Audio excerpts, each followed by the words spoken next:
Good evening, everybody, and welcome on into another edition of Play-by-Play with JJ. My name is Jason Joseph. This is Play-by-Play with JJ. Phillies are once again playing the Milwaukee Brewers tonight. They will be hosting them. They were able to win last night, and they won 3-1. It was Rhys Hoskins' return to the bank, and the Phillies are looking to try to take another series on the season. They just won 2 of 3 against the St. Louis Cardinals at home, and they're looking to try to get another win tonight before they play their final game tomorrow and then head out to London to take on the Mets this weekend.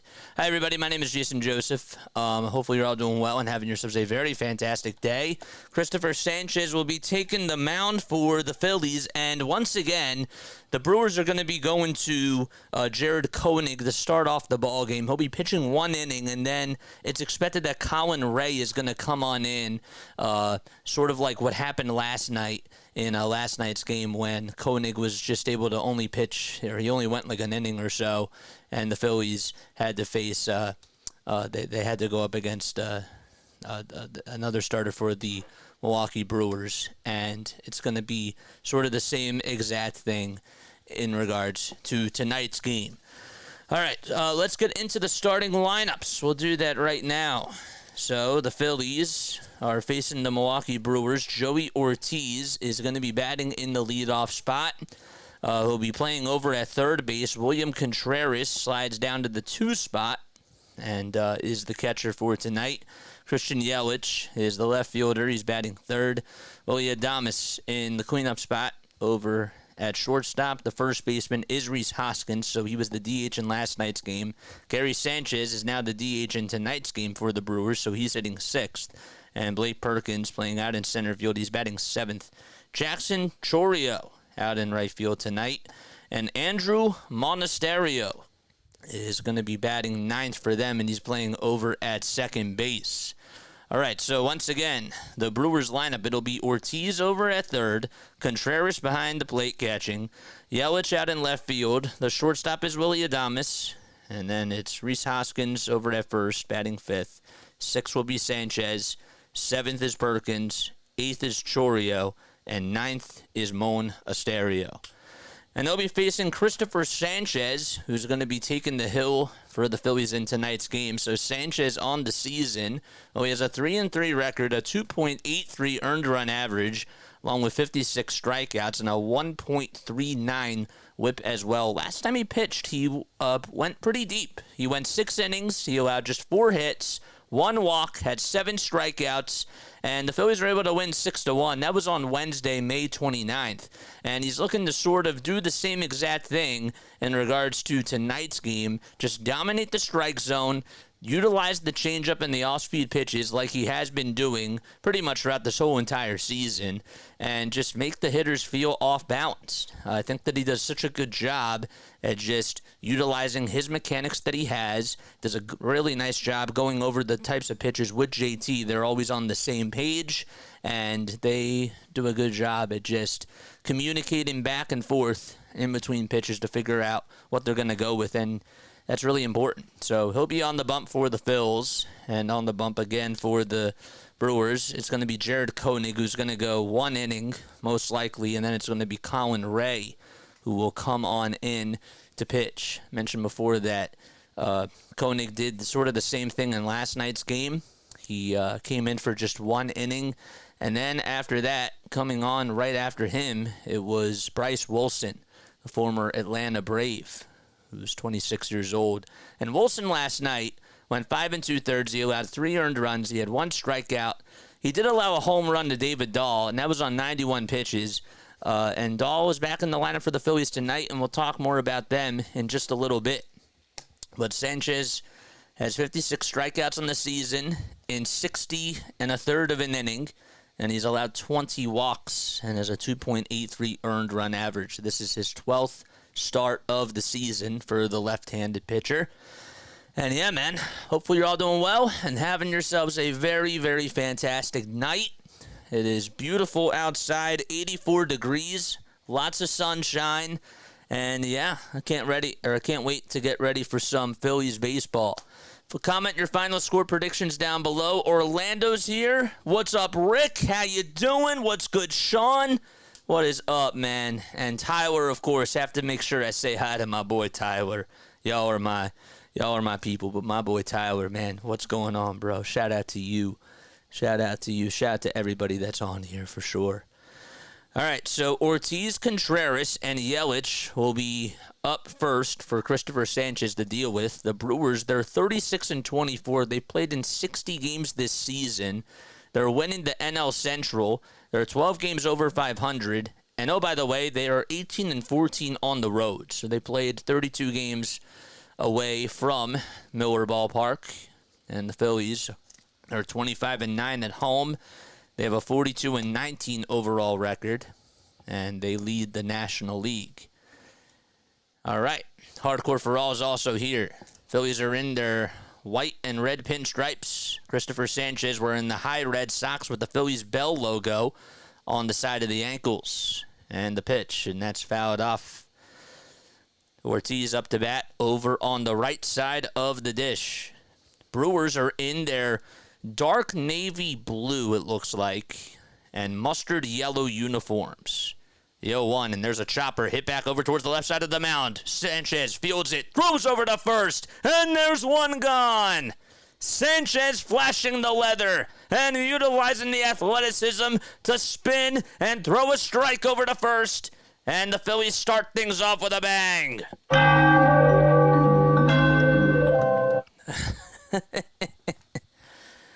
Oh, that was awesome. That was great. Sanchez had the charge from the mound. It was sort of like a little cue shot, and he just had to go pick it up. Here's William Contreras, and he hits a high bouncer over towards the shortstop side. Sosa fields it, throws it over to first. Two big plays for Philadelphia.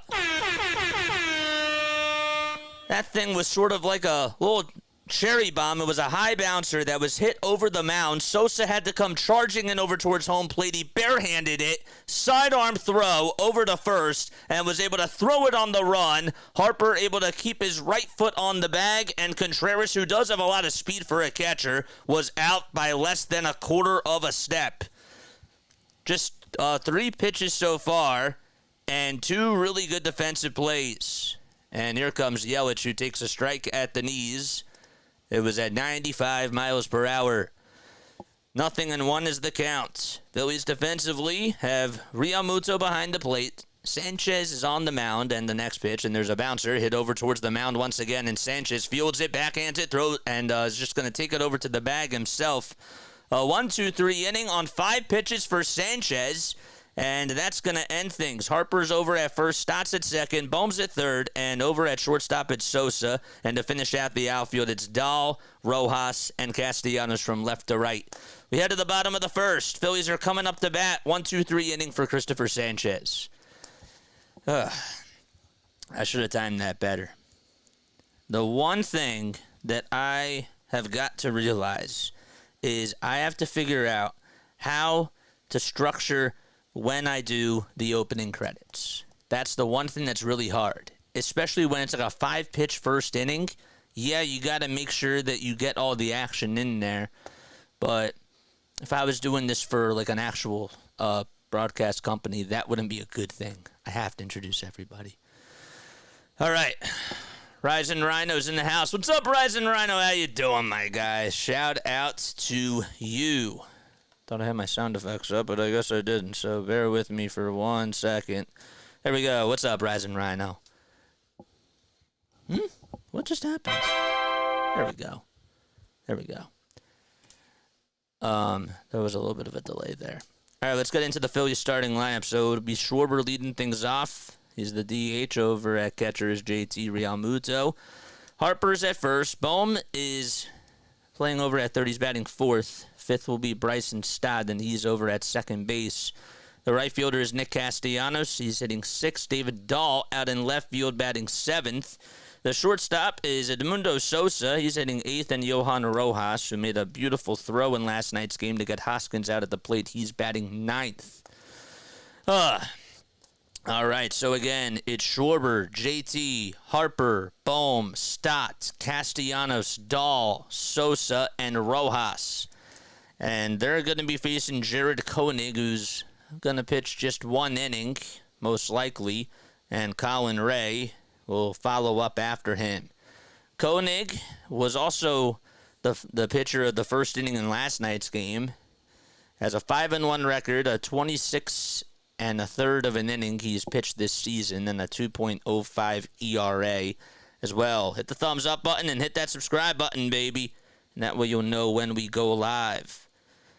All right, so Koenig in last night's game at a 1-2-3 inning, and he's looking to try to start off the same way here as we're in the bottom of the first, and Koenig has, I think he called for time because he's having some problems with his pitch comm device. Oh, nope, he did not call for time, so it's a pitch clock violation, and the count is now 1-0, and Ray is getting warmed up in the bullpen.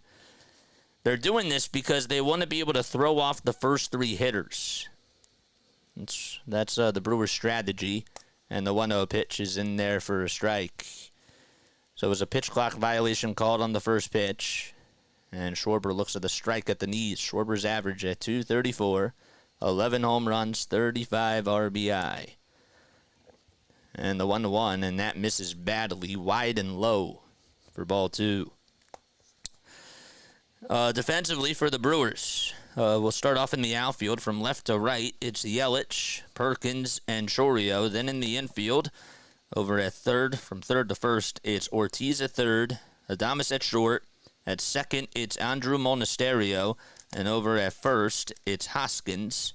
Catching behind the plate is William Contreras. And on the bump right now is Jared Koenig. 2 balls, 1 strike, and Koenig still having problems with his pitch comm piece, and it looked like Pat Murphy went out there to have a conversation with Alan Porter saying he's trying to call for time and he needs to get a new piece into his ear, or underneath his baseball cap, I should say. All right, well, it's a 2-1 count. Phillies are up to bat. We're in the bottom of the first inning, in case you are just tuning in. Cristopher Sanchez had himself a 1-2-3 first inning on 5 pitches. Made some nice defensive plays, too. 121 people tuning in. 121 of you should hit the thumbs up button. Bigger strike zone than Sean Barber? Yeah, for sure. 2 balls, 1 strike to Schwarber, and the next pitch, swing and a miss. Oh, boy, he got a fastball right down Broadway and just was laid on it.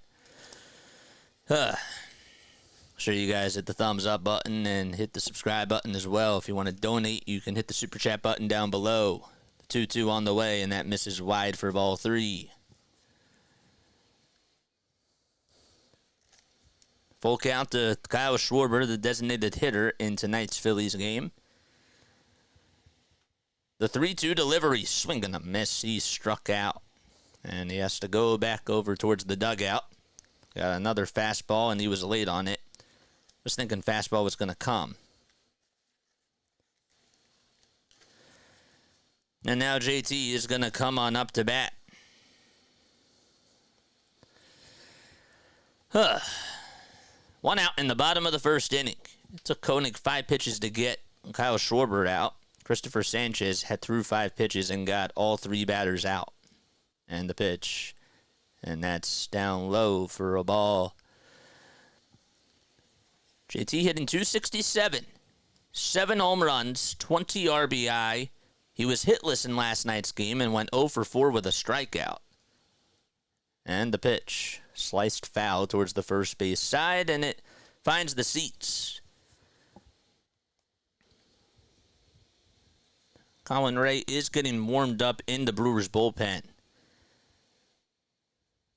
All right, 1 ball, 1 strike to JT, and the 1-1, swing and a miss. Good curveball thrown by Koenig. You're going to see a lot of off-speed pitches, and when he's able to paint the corners on the fastball, he's pretty good at that.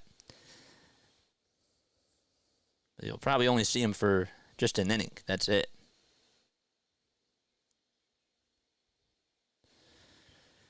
One ball, 2 strikes.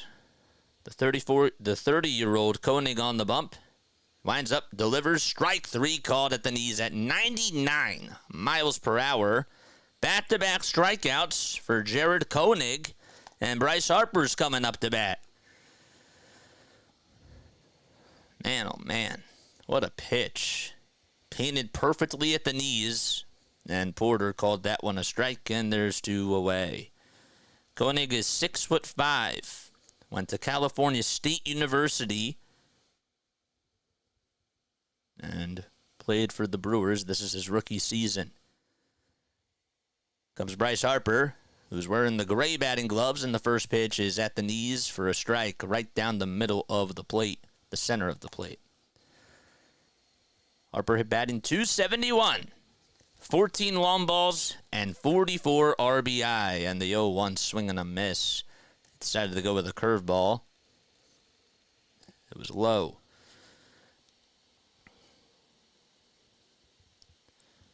Originally, Koenig was selected as a 35th round draft pick in 2014 by the Chicago White Sox. The 0-2 on the way, swinging the bouncing ball, hit over towards the right side, the throw over to first, not in time, Harper beats it out. Nice job by Harper. It actually almost got away from the first baseman, Hoskins. Could not be able to make the catch. And Andrew Monasterio, who just returned to action today for the Brewers, did as best of a job as he could trying to field it. They played Harper to pull over towards the right side, and it was a little cue shot. And he barehanded it and tried to flip it over to first, and Monasterio's throw, honestly, was not even close to the bag. He sort of lobbed it a little bit short. That's what I probably should have said. It'll be interesting to see what they decide to score it as, but nonetheless, Harper is aboard over at first base. And here comes Alec Bohm, who takes it high and in for ball 1. Bohm's average now has dipped to .298. He was hitting over .300 for a month. And ended up not getting a hit in last night's game. The 1-0 pitch swung on and lined and caught by the shortstop, Willy Adames. It's just been that type of a couple of weeks for Bohm. He's hitting the ball really sharply, just right at players. And the inning comes to an end. No runs. 1 man left. They ruled it as a single, by the way, for Bryce Harper. And, well, we go to the top of the second. No score at Citizens Bank Park. All right. They ruled it as a single for now. And Bohm lined out to short. All right. What's going on, everybody? I'm going to put the camera on me for just a second. All right. Hi, guys. Hopefully you're all doing well and that you guys are having yourselves a very fantastic night. I wanted to apologize. I thought I was going to be home a little bit earlier. What I'm trying to do now is I know that we do a really cool job with doing the live streams and doing the play-by-plays, and that's like the nuts and bolts of our channel. But I also want to try to engage with more people on social media and try to provide more content here on YouTube, talking more about the Phillies, especially right now, because they're the hottest sports team in town. They're playing, and there's a lot of conversations to be had. So later tonight, I promise, after this game is done, I'm going to record a podcast, and we're going to have that out. I'm going to try to do one a day. Now, I am going on vacation next week. I'm actually leaving on Sunday, and I will be back on Thursday. I'm only going to be missing just a couple of games, just Tuesday and Wednesday. I will be doing Sunday morning's game. But yes, so you won't probably see anything coming up from those two points. But yes, I just wanted to make it clear and just communicate with you guys and level up with you that I do plan on providing more and more content, okay? And I'm going to try to see if I can get somebody to fill in for me on Tuesday and Wednesday for those games. But the main thing that I'm trying to say here is that I want to give you guys more and more Phillies content. So that's why it's so important that you hit that notification bell icon, because we're going to have more stuff talking about the Phillies, more pods, and not just the actual play-by-plays. All right? That's all I wanted to say. Now back to our regularly scheduled program. Here we go. All right. 1 ball, no strikes to Willy Adames, who's batting .255 on the season, has 9 homers and 42 RBI, almost homered in last night's game. And the 1-0 is inside for ball 2. Sanchez back out there on the bump for Philadelphia. Adames batting .255. Sanchez comes set at the belt and the next pitch, and that's on the inside corner at the knees for strike 1. Sanchez throws a lot of fastballs. His four-seamer averages about 94 to 96. The 2-1 delivery, low and in. Decided to go with a slider there. Don't forget to hit the thumbs up button. Spread the word. Spread the word, everybody. Tell your friends, tell your family members about this channel. I want us to continue to grow. 3 balls, 1 strike. The leg kick and the pitch, and that's downstairs for ball 4. Adames is going to walk on over to first base, and there's the first base runner for Milwaukee. Phillies are 25-9 at home on the season and have a 42-19 record. You like the bump? Yep. Sometimes I say the hill. You know. And Hoskins is coming up to bat, and he gives another salute to the fans as they introduce him and play Slide, his walk-up song when he was a Philly, and he gets another standing ovation from everybody. Hoskins tried to call for time really quickly, and he sort of tipped his cap, and now he's ready to come on up to the plate as he's in the batter's box. A runner over at first, and the pitch to Hoskins, and he slices and dices that one out of play over towards the first base side. Hoskins did homer in last night's game. Came in later in the game off of Zach Wheeler. 0-1 is the count. And Sanchez delivers from the stretch, and he throws it. It looked a little bit inside, but nonetheless, it's called a strike by Alan Porter. 1 ball, 1 strike. Phillies won 3-1 last night, and Zach Wheeler had another gem. Went 7 strong innings. The 0-2, and that's grounded over to shortstop. This could be 2. The flip over the second. There's 1. The throw to first. 2. A double play. So Hoskins grounds into a 6-4-3 double play, and there's 2 outs in the top of the second. And up next to bat is Gary Sanchez, who's the designated hitter in tonight's game. Hoskins was the DH last night, and he's over at first base tonight. Sanchez takes at the knees for a strike. Good changeup thrown on the outside corner at the knees. Man, oh man. One thing that Ricky Batalico said the other day is that Sanchez, when he is on, he is so on. He knows what's in his toolbox, and he understands what he has to go to during certain situations. And the pitch, and that's low and outside for a ball. Gary batting .226. 7 long balls, 21 runs batted in. Here's the windup and the pitch inside, or on the inside corner, I should say, for a strike. Base is empty in the top of the second inning. 2 gone. 1-2 is the count. Sanchez does call for time. Took a step out of the box, and now steps back in. Batting on the right side. Bat just above his shoulder, and the 1-2 delivery downstairs.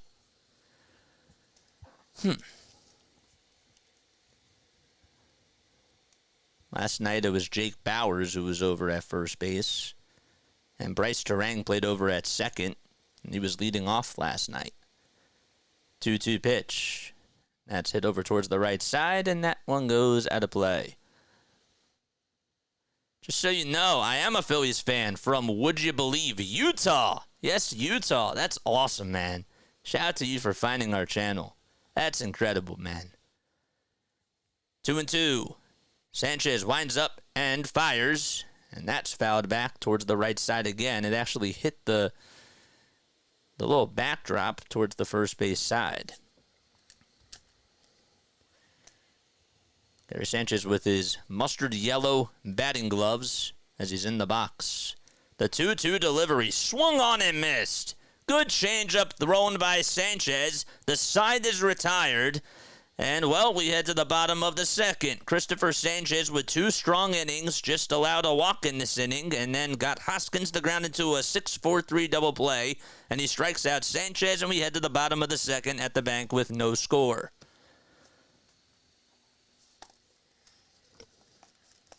I feel like I'm on my game tonight. I feel calm, cool, and collected. You know, I don't feel rushed. I don't feel out of my zone. Sometimes when I come on here, I've noticed that I sort of pause a little bit, and it takes me a little bit of time for me to get into my groove. And I think tonight is just one of those nights where we started off strong, and I can't wait to see how this ends up going until the rest of the game.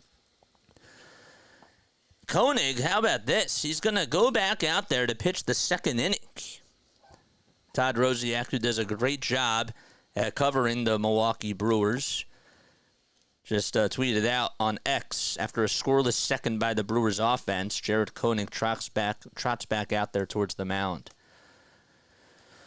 Jess. What's up, Jess? How you doing, Jess? Just for those of you that know, Jess goes by, or has the username of Ronald Duffney. Yeah, you have a lot of energy tonight. Yeah, I think that I'm just, I don't know.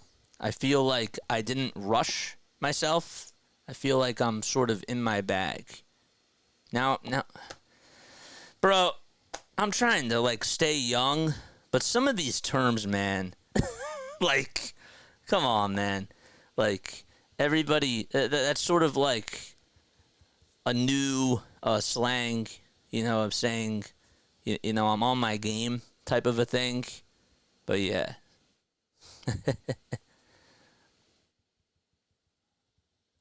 The pitch swung on, hit out over towards deep center field by Stott, and it's over towards the left center field side, and making the grab is the center fielder, and that is Blake Perkins.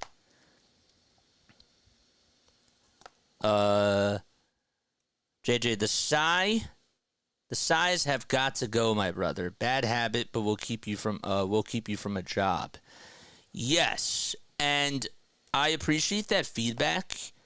It's just, it's a hard habit to break, and I do have to try to find a way to do a better job at that, as we have a pitching change, and Pat Murphy is going to pull the plug with Jared Koenig, and Colin Ray is going to go out there, so we have a pitching change, and the Phillies will be back in just a few moments.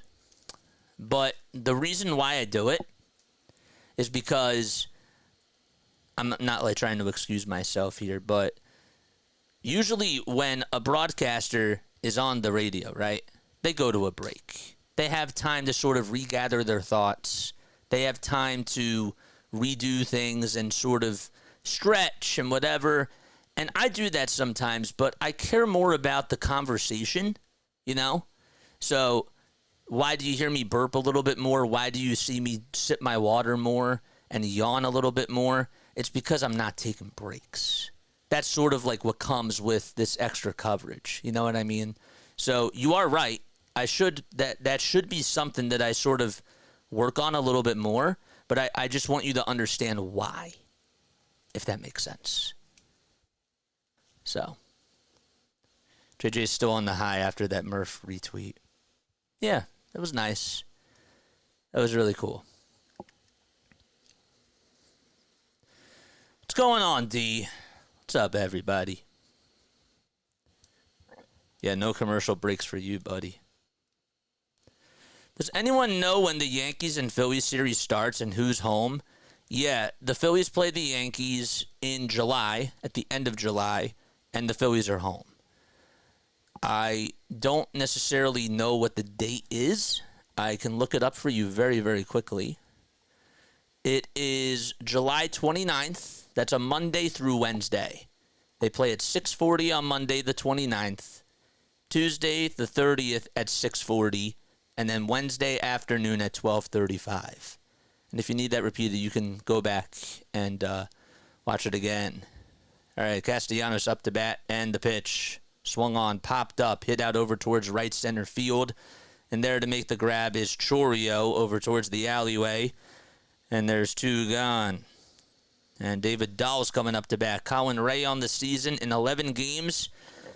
Well, he has a 4-2 record and a 3.77 ERA in 59 2/3 of an inning. Dahl up to bat.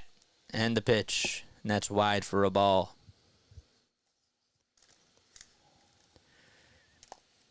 He went 2 for 3 in last night's game. Got called up for Brandon Marsh, in case you are wondering why he's in the lineup. And the 1-0 pitch swung on, belted out over towards left center field. It's going back towards the track, and it hits off the top of the wall. Yelich plays it on a bounce. The throw over to second is cut off by the shortstop Adames, and David Dahl once again with another extra base hit for Philadelphia.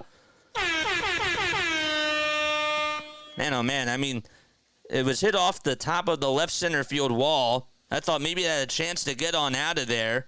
And Blake Perkins tried to track it down. He almost made a really nice catch. And Yelich was there to sort of back him up. And he played it off the wall perfectly. And Dahl able to just hit the ball sharply again. 2-out double, and here comes Sosa. And he fights off the first pitch. And it's foul. That hit off the top of the Giant sign out in left center field. That's just incredible what he's been able to provide. Marsh went on the injured list, and David Dahl comes up, and he steps up to the plate. 1 ball, 1 strike as the next pitch is just off the plate. Ray gets set at the belt and delivers from the stretch, and the next one is bounced foul towards the third base side. Marshy may have just lost his job. Well, guess what people are going to say? When Trey Turner comes back, they wanted Mundo Sosa to play. When Spencer Turnbull was going to come back, or Taijuan Walker came back, they wanted Turnbull to play. So now it's going to be the same exact thing.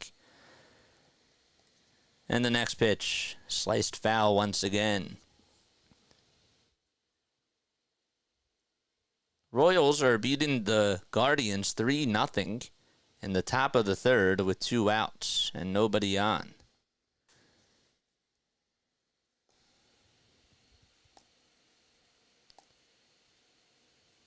Ray with 7 pitches in this inning so far, coming in for Koenig, who went 1 1/3. And the 1-2 fouled off towards the right side and out of play. Royals are up 3-0 out in Cleveland, and the Dodgers and Pirates, that game is scoreless in the bottom of the second. Marlins lead at 3-0 in the middle of the second inning. And the next pitch is fouled again. Mets and Nats are heading to the third inning, and the Twins and the Yankees just getting underway, along with the Orioles and Blue Jays as well. 1 ball, 2 strikes. Dahl over at second. Ray delivers from the stretch, and it's way inside. Nearly hit Sosa's jersey. That's a 2-2 count.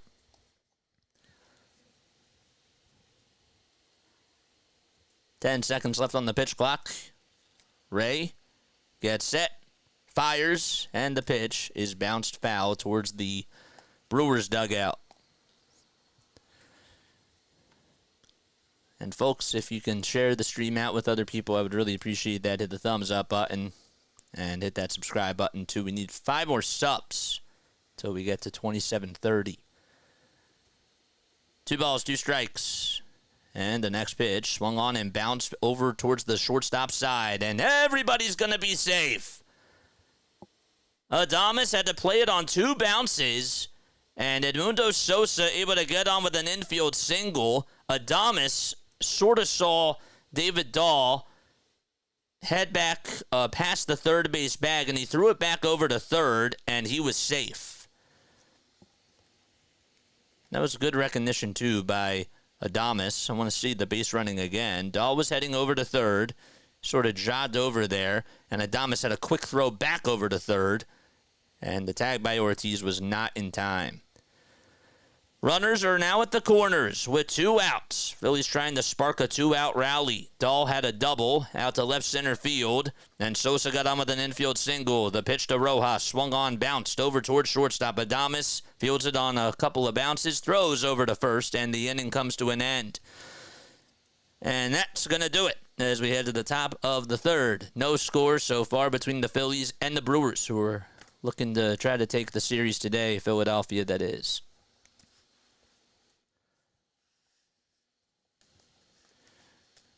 Yeah, I said. Yeah, I gave the dates. I don't know if you listened, but yeah, I gave the dates. I hear you. I just like to see people grind and reach their goals. I just want you to succeed. No, that's like a fair criticism, and I really do appreciate that. I just want you to understand why I do it. I'm not saying it's a good thing. I'm not trying to excuse myself at all, but you know, that's why I do it. But I got to cut that down. You're right. I also should be drinking some more water during these breaks, and that's what I'm going to do. The other thing I'm trying to do more, too, is I have to start posting more on Twitter during the games because I need to branch out to other people as well and get more people involved. So if you see me looking at my phone a little bit more, I'm trying not to do it too much, but that's why. David Dahl has, this is according to Absolutely Hammer, David Dahl has replaced Jake Cave as the MLB The Show 24 cover athlete. Don't forget to like and don't forget to subscribe and hit the notification bell icon, and that way you'll know when I go live for a Phillies, a Sixers, or an Eagles game. I'm Jason Joseph. This is Play-by-Play with JJ. I appreciate you all so much for being here. Do me a solid, and when you sit back and relax and enjoy the game, all you got to do, all I ask of you is just to do one thing, maybe three. Hit the thumbs up button, hit the subscribe button, and if you want to do a third thing, you're more than welcome to donate to the channel. Comes Cristopher Sanchez back out there on the hill for his third inning of work, and he'll have to face the bottom of the order 7, 8, and 9 in Milwaukee's lineup and the pitch, and that is shown for a bunt, but it's called a strike as he tried to take it back. The ball is one strike, and the 0-1 is wide for a ball. Or to replace it with something like the innings and score, or something direct replacement. I don't know what that means. You have to be a little bit more specific. Because I want to hear what you have to say about that, too. 1 ball, 1 strike. And the next one is downstairs. 2-1 is the count. We're in the top of the third. Cristopher Sanchez facing Blake Perkins. And the pitch popped up. Hit over in foul ground. And it heads over towards the Phillies dugout and goes out of play.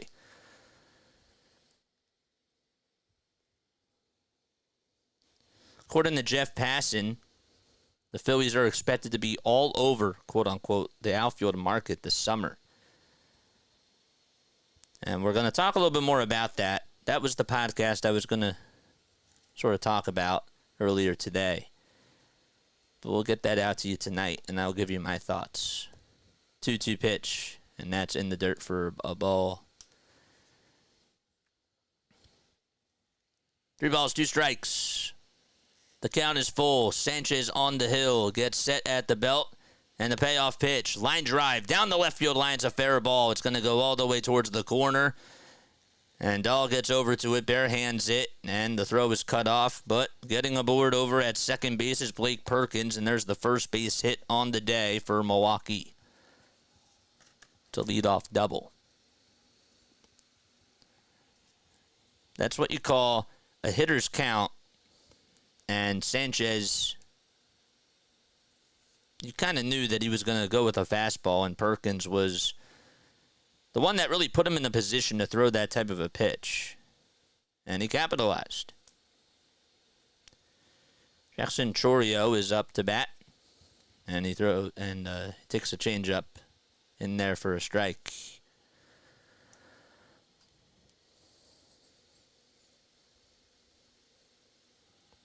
The ball is 1 strike. Sanchez looks back over at second.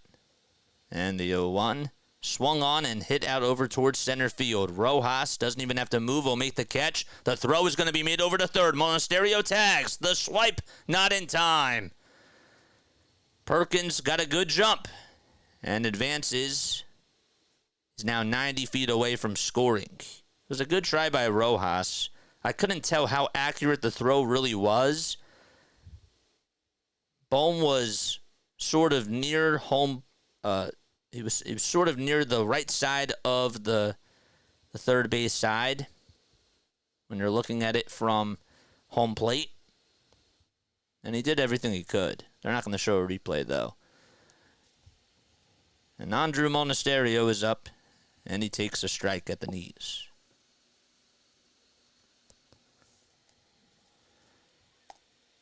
Sanchez gets set at the belt, kicks, deals, downstairs. I did not laugh at you. I didn't laugh at you. Go back to the tape. I didn't laugh at you. The 1-1. Low and outside for ball 2. All I said is that this team is good right now, and I wouldn't mess up with what they have. I really wouldn't. And if it were, it would be maybe for a few players. 2-1 pitch. That's going to be fouled off towards the right field side, and it goes out of play. But no, I didn't laugh at you. There's a difference.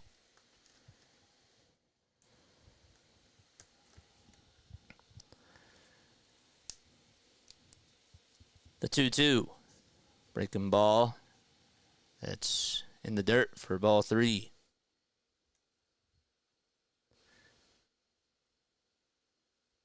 Happy birthday, man.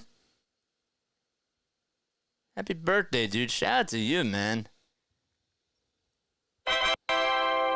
Happy birthday, dude. 3-2 on the way. Swung on, bounced over towards third base. Bohm fakes the throw over to home, and the throw over to first is in time. It was a good jump by Perkins. As soon as contact was made, it was a hit-and-run type of a situation, and the Brewers take a 1-0 lead on the RBI groundout by Andrew Monasterio. Bohm wouldn't have had time to throw it to home plate anyways, and he did a good job at recognizing that and just got the easier out over at first.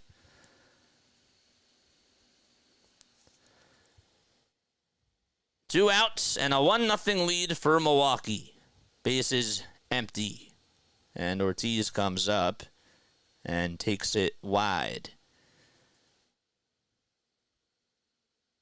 Hope you try the Flyers at least a game or two here and there again. 1-0 pitch, and that's fouled off. Yeah, I will. I'm not saying that I won't do it. It's just so hard. It really is.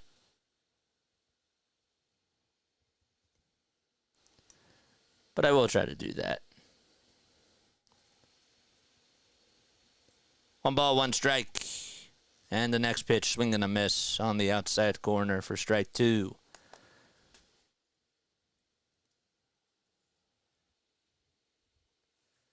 One ball, 2 strikes, 2 outs in the top of the third. And the next one is in the dirt for ball 2 as well. Phillies won 3-1 last night and took care of business against the Brewers. Alvarado recorded his 10th save of the season, and Weaver got his 7th win. 2 balls, 2 strikes. And the next one on the inside corner at the knees for a called third strike. And the inning comes to an end.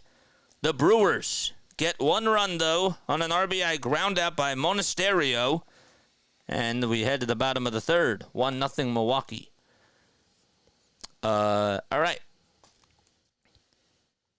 JJ, they have to get a right-handed outfielder who can hit. This outfield can't hit or hasn't hit. That's my insight. And kidding with the laughter. The outfield can't hit, but yet they're still winning games. And that's what matters. That's what matters to me. They're still winning games. Marsh was doing a pretty good job in the outfield before he got hurt. Rojas has a good arm. Has he struggled offensively? Yes. Yes. If it's me, okay, I'm only going to say one thing because I really don't want to spoil what my thoughts are about Jeff Passan's report because that's for later tonight. The thing that I will say is that there are a couple of people, just a few, that I would be willing to go after if they are available. Just a few. I'm not making a lot of changes to this team because what they have going for them is pretty special. It really is. And we can be nitpicky at times. People still don't think that Kyle Schwarber should be batting leadoff. I understand.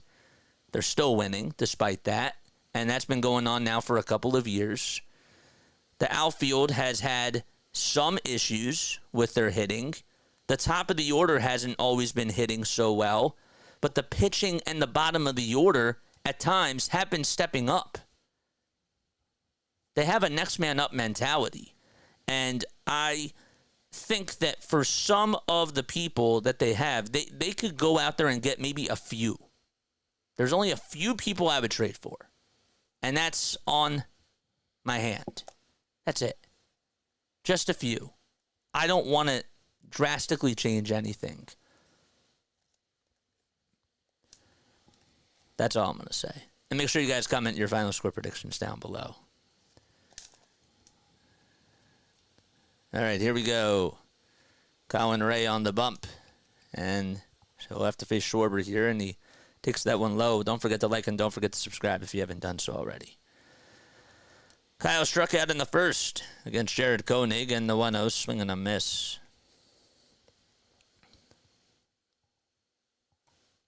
Plus, curious on the rumors of them going after signing Jake Gensel or picking up a goalie. Yeah, I don't know. I really don't know. I have no idea what they're going to do. They're in a weird spot, man. They really are. I believe that their future is bright, but it's going to take them a little bit of time for them to, I think, compete for getting even into the Stanley Cup playoffs. I think maybe they're a year or two away. The 1-1 swung on, knocked down by Ray, and he gets it, flips it over to first, and there's one gone in the bottom of the third. JJ, I gave you a shout out in the chat during the Philly Captains live stream today. Oh, thank you. Appreciate that, D. Thank you so much. I really do. I really do appreciate that. Thank you. Spread the word, man. That's all I say. You know, spread the word. That's all I want. And that was really nice of you. Thank you. I mean that. JT's up to bat. And the pitch by Ray, swing and a miss. Realmuto was a strikeout victim in the bottom of the first.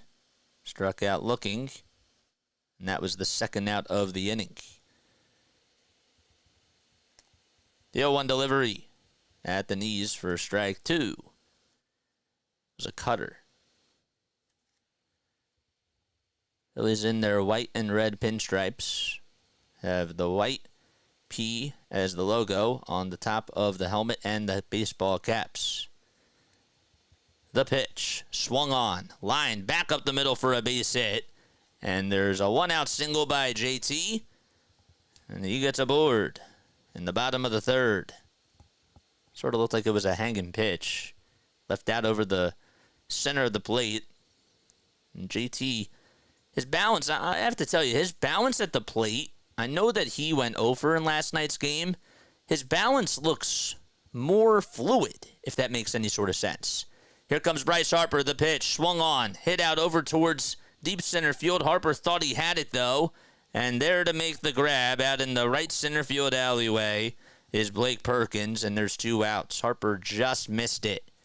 It was a pitch that was low at the knees, and he almost squared it up perfectly and just got a little bit under it.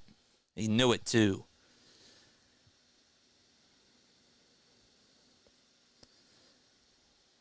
And now bohm is coming up to bat. Two outs in the bottom of the third. Brewers lead at 1-0. Ray comes set and delivers. Down and away.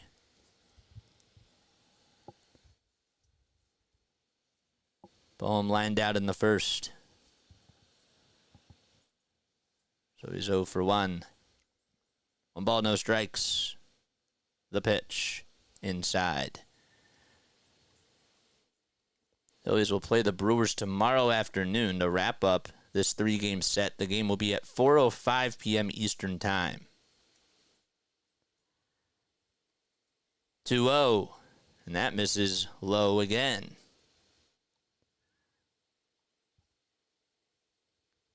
Up next is Bryson Stott. Ray so far has gone an inning and a third and has allowed 3 hits. He's behind in the count 3-0 here. And the pitch in there for a strike. You guys hear that noise in the background? I may have to close my window. 3 balls, 1 strike. And the pitch to Bohm. Swung on, grounded over towards third. And the flip over to second is going to end the inning. It's a fielder's choice ground out, a 5-4 fielder's choice ground out. And the inning comes to an end. No runs, 1 man left. And we head to the top of the 4th, 1-0 Milwaukee. Be right back in just a few moments. Don't go anywhere.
Hit the thumbs up button. Hit that subscribe button, baby. We got 164 people tuning in. It means 164 of you, not all 164 of you, have hit that thumbs up button or have even subscribed to the channel. What are you guys waiting for? I appreciate you all so much for being here. You're getting close to 200 in the chat by the 3rd inning every night. Yeah, it's pretty good. Again, I just want us to continue to spread the word. You know, numbers are great, but quality of people is what I care about more. I care more about getting more people who are a good fit for our community. That's what I care about. I do. I care about that. What else do we got? 78 likes on here. Let's get to 100 by the 3rd. That's great. Yes, sir. All right, I got to catch up on the chat. Sanchez, 39 pitches through 3. Very efficient. We're in the top of the 4th. 1-0 Milwaukee. William Contreras due up to bat. And Sanchez kicks, deals, and throws a strike on the outside edge of the plate. The ball is 1 strike.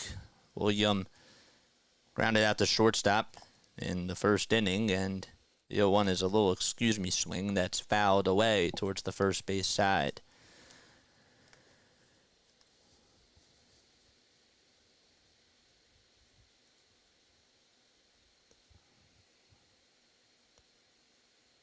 It's pretty crazy. The ball's 2 strikes. Sanchez kicks, delivers, and it's down and in.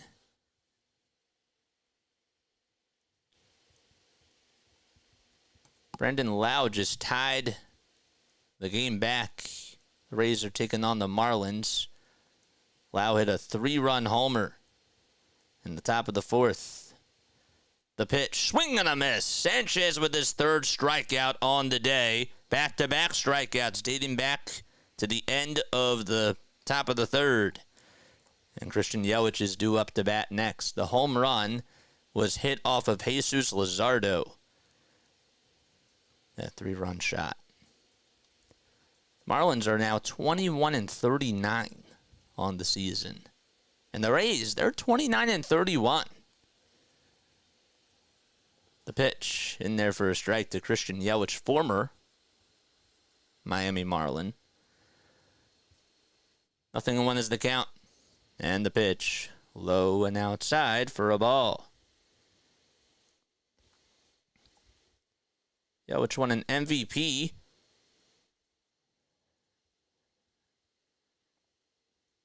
It was about 7 years ago or so, the 1-1, and that's bounced foul towards the right side. And the count is 1-2. He's 32 years old. Two-time All-Star. Won the MVP back in 2018. That was his first year with the Brewers. He played with the Marlins from 2013 to 2017. And JT calls for time really quickly. Something got into his eye. And the trainer is going to go out there and give him some eye drops. I don't know what got into there. Maybe I don't know. I don't want to speculate, but he's giving eye drops now. And he shakes his head and puts the mask back on, and the trainer goes back to the dugout. By the way, Yelich needs one more homer to record his 200th career home run. And he also needs 8 more steals to get 200 stolen bases. 1-2 on the way. Swung on and foul tipped. Oh, man. It was in the dirt. He just got a piece of it. Barely. Yelich is also a 3-time Silver Slugger Award winner. He's won the Hank Aaron Award 2 times. And has hit for the cycle 3 times as well. Twice in 2018. And he also did it in 2022. Next pitch is bounced foul.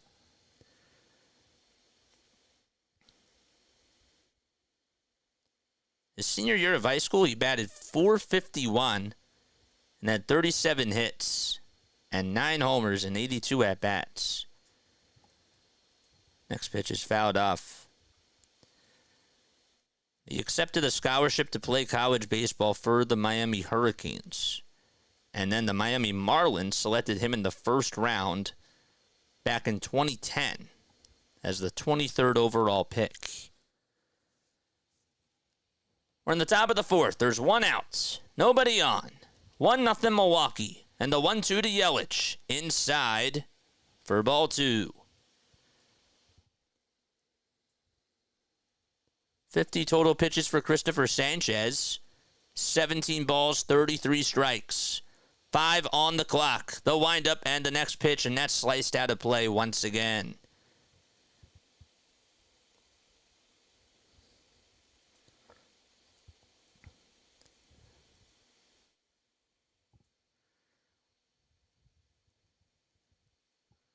Two balls, 2 strikes. And the next pitch swung on, grounded into the 4-3 hole for a base hit. Castellanos gets down on one knee to field it properly, throws it over to second base, and Christian Yelich comes through and gets himself a single with 1 out in the 4th inning.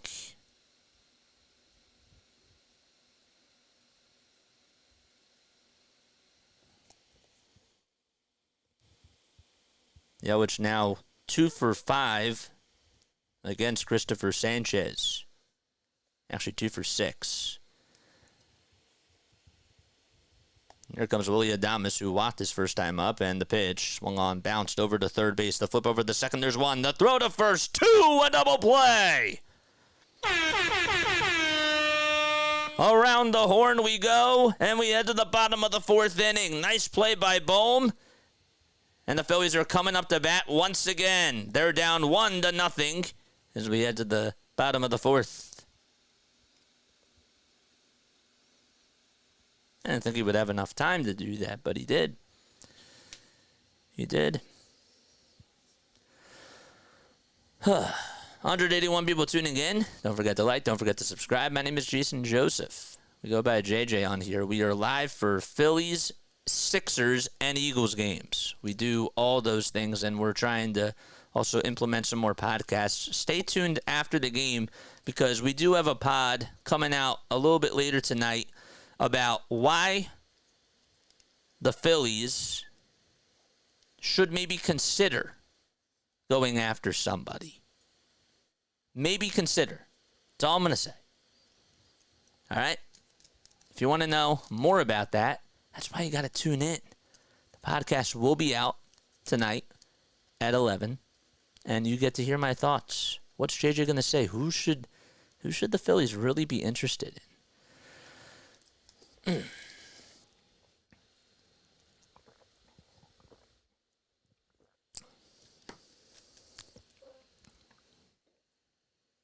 What does this say? We should always consider going after someone. You never know. Yep. Here's my question to you guys. So if you haven't answered the poll already, I would really appreciate you do that right now if you were on YouTube. Okay? If you are not on YouTube, if you are tuning in on Facebook or Twitch, my question is, should bullpen games be a thing in baseball, period? 89 of you have voted, and 60% of you say yes. 40 have said no. Elaborate on that. Tell me why you think that bullpen games are good and bad for the game of baseball. The pitch, and that's in there for a strike. Colin Ray out there on the hill for the Brewers. 26 pitches so far. And the 0-1 delivery. That's wide. I know your thoughts on that, Mike. But I'm not going to say anything else because that's for later tonight. That's why you guys got to come back. The 1-1 on the way. And that misses wide again for ball 2.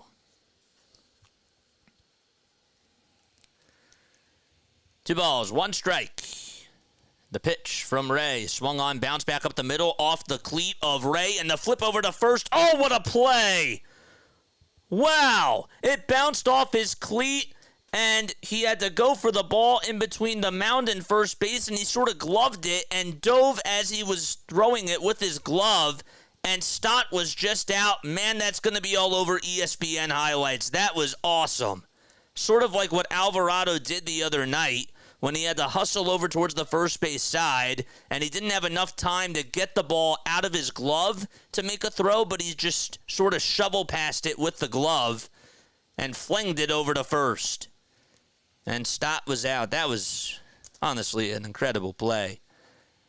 And he's going to be checked out by the trainer and Pat Murphy just to make sure that he's all right. Alan Porter smiles, and Ray is going to throw a couple of warm-up pitches, and he says, I'm good. He gives the thumbs up button. He gives the thumbs up button. He gives the thumbs up. Wow. Really? Of course. That was an awesome play. So Stott is out, and that's the first out recorded. And Castellanos is going to come on up. The pitch to Nick inside.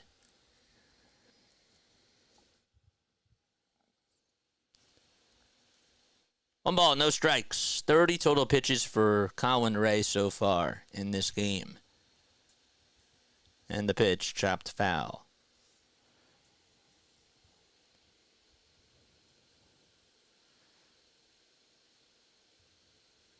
Wow, that looks wild.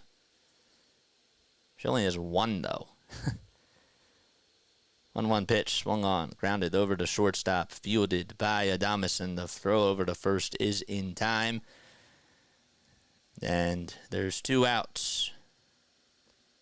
It showed on NBC Sports that there was a woman who had a bin on her head, and it just had one box of popcorn. She was walking down the steps, too, and giving it to somebody. Next pitch. And that's in there for a strike. Dahl, 1 for 1. Had a double out to left center in the second inning. And the pitch, swing and a miss. 0-2 now is the count to David Dahl. Wearing his red batting gloves. The 0-2, swing and a miss. David Dahl strikes out. And the inning does come to an end.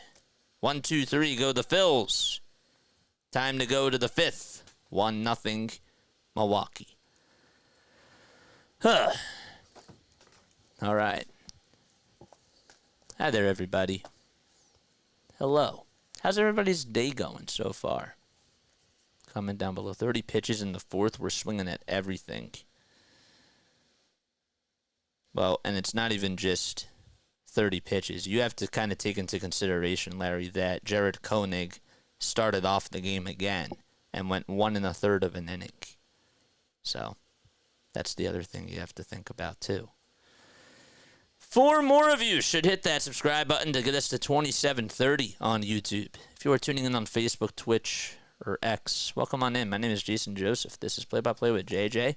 I appreciate you guys so much for finding our channel. Long story short, I'm a broadcaster from South Jersey, and I graduated from Rowan in the spring of 2022. And I appreciate you all so much for being on here.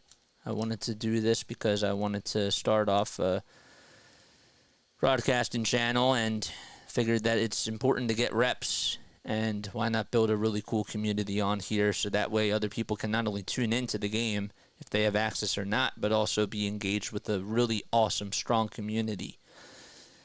And we don't just do Phillies stuff. Everybody thinks, well, you know, I'm the Phillies guy. And while I accept being the Phillies guy, I'm also a Sixers guy too, and I'm an Eagles guy as well. And I will obviously do some more Flyers games next year. I will try to incorporate some more. This was our first year doing it, and it was really hard for me to sort of navigate my way as to how I was going to do everything. You also don't really hear a lot of like broadcasters in today's game doing basketball, football, and baseball at the same time. That's not so easy.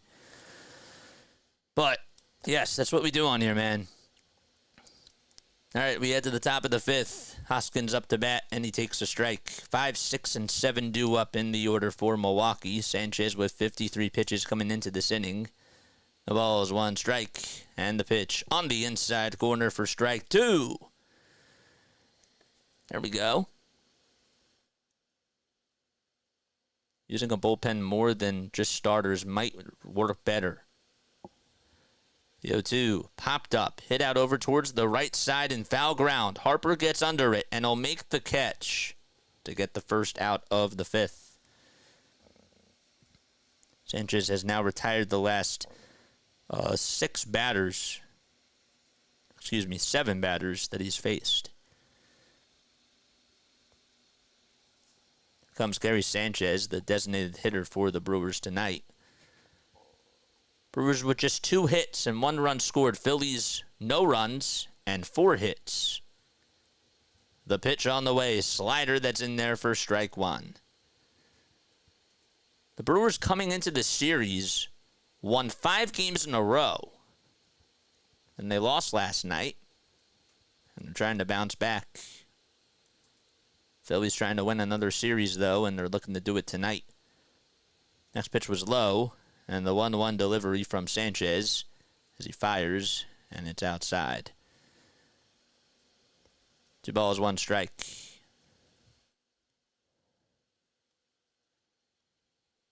Bullpen games are only good for Vegas. 2-1 on the way. In there for strike 2. That was another nice fastball at 95 that just caught the top tier part of the strike zone, and Sanchez wants to take a quick breather. The Cubs and the Cardinals are both 7 games behind the Brewers in the NL Central. The 2-2. Inside and low to make the count now full. Phillies in the NL East. Well, when you take a look at the standings there, they're 7 games above the Braves. 3-2 on the way, sliced foul towards the right side and goes well out of play into the third deck. The second deck. It's funny, though, if the Braves were in the Brewers division, the Braves are 33-24, the Brewers are 36-24. So they wouldn't be too far behind. The 3-2 on the way, swung on and grounded over to third. Knocked down by Bohm. Throw over to first. Got him! 2 outs in the top of the 5th. Nice play again by Alec Bohm.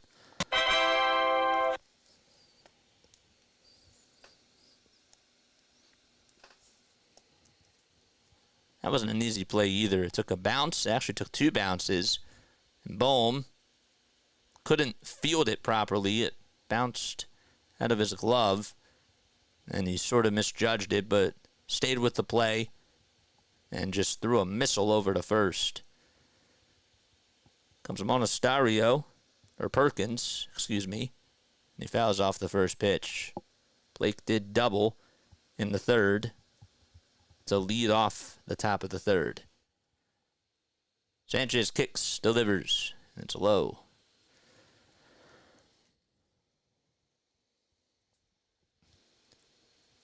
Perkins hitting .251. He has 5 homers and 19 RBI. Has also scored a run today. The pitch at the knees at 96 for a strike.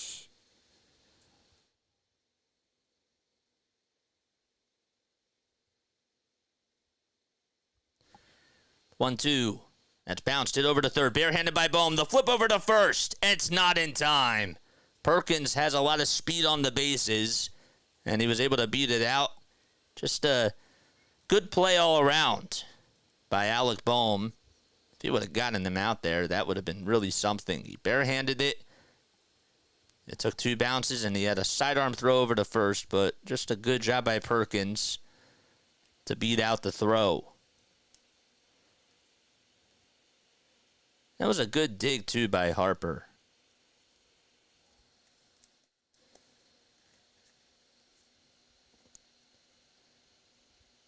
Jackson Chourio is going to step up to the plate.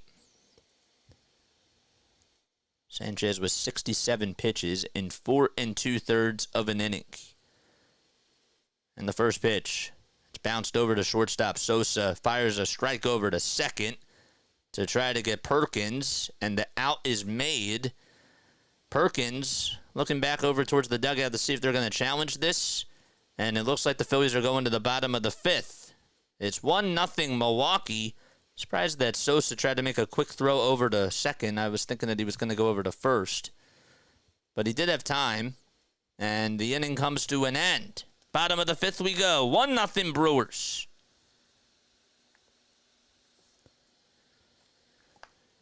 All right.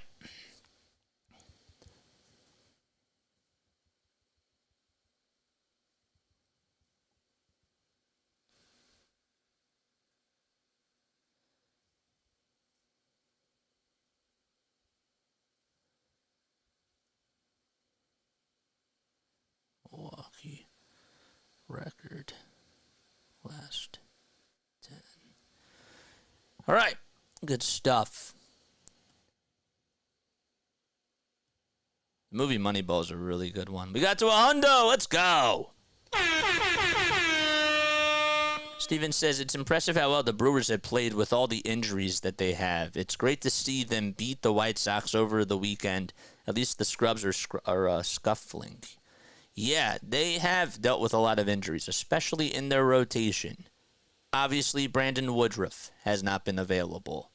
And you look at other guys that they have, really, Jacob Junis is hurt on the injured list. D.L. Hall, another guy. Freddie Peralta and Colin Ray have been the only 2 pitchers that have been reliable, like as starting pitchers. They've had to have other guys step up to the occasion too. That's why you saw a guy like Bryce Wilson come on in, right? And Wilson actually did a pretty good job in last night's game against the Phillies. He went 5 2/3. He did allow 3 earned runs, but those runs came a little bit later towards the end of his reign last night. Phillies are 6-4 in their last 10 games against the Brewers. In their last 30 games against Milwaukee, they are 17-13. That dates all the way back to June.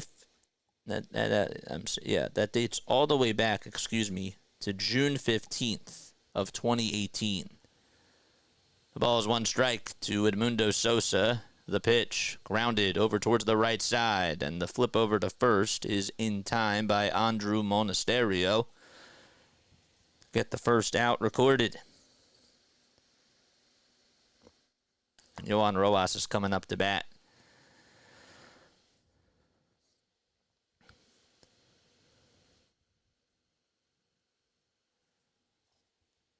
Comes Yohan Rojas in the Phillies pinstripes, and he takes at the knees. It was a sweeper at 83 miles per hour.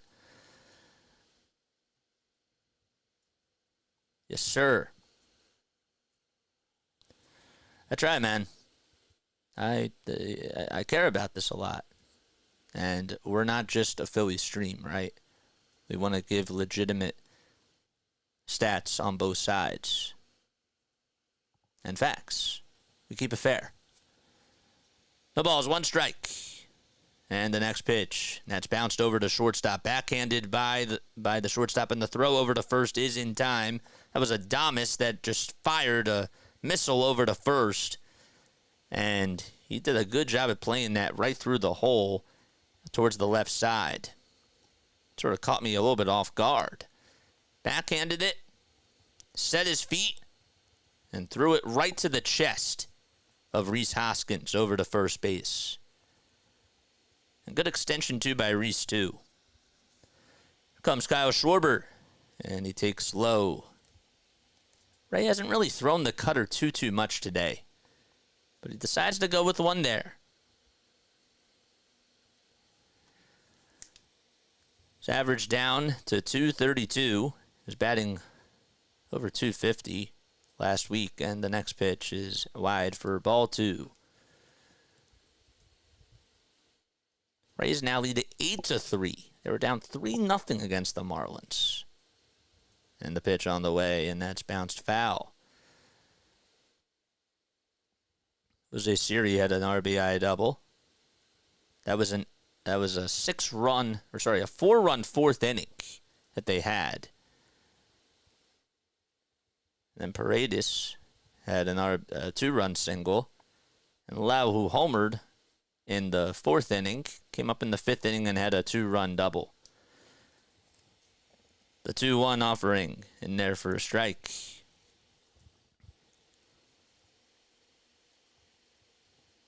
Count is 2-2.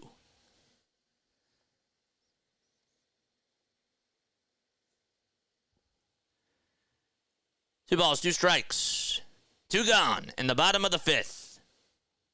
And the pitch swung on, hit out over towards right field. It is a foul ball. He barely got out in front of it. It bounced off the right side in the second deck and landed right back onto the ball field. And Chorio had to chase after it. He gets a hold of one. He just crushes it. 2-2 on the way. Good take by Schwarber. They check to see if he go, and the appeal is no swing by Sean Barber. Good eye. I don't know how he checked up, but he did. The count is full to Kyle Schwarber, and the payoff pitch inside and low for ball 4. What an at-bat for Kyle as he gets on with a 2-out walk. And Milner now getting warmed up in the Brewers bullpen.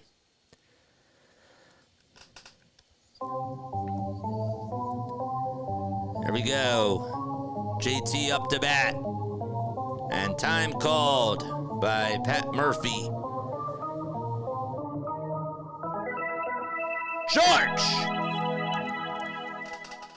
Looks like Chris Hook is going to go out there to have a conversation and sort of buy time for Milner to get warmed up in the bullpen.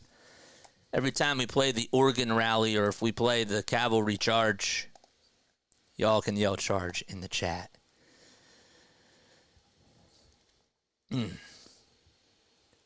2 outs and a runner over at first base. That's Kyle Schwarber's 45th walk on the season.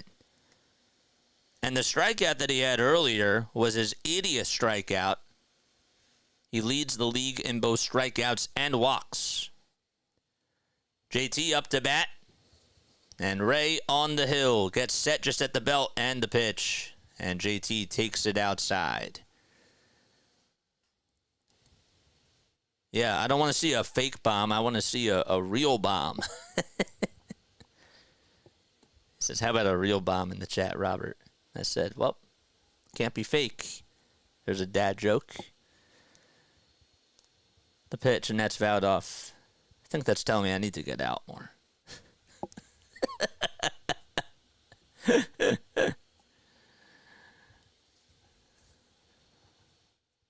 1-1 is the count. Ray having a staring contest with his catcher. And he throws the next pitch, and JT fouls it off towards the left side. Chickstig OBP. Chickstig the analytics. 1 ball, 2 strikes.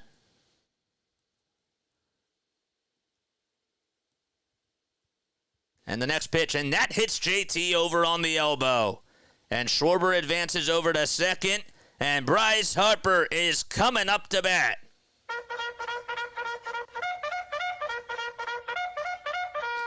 Charge! Here we go. Here comes Bryce Harper. JT wasn't even wearing an elbow guard.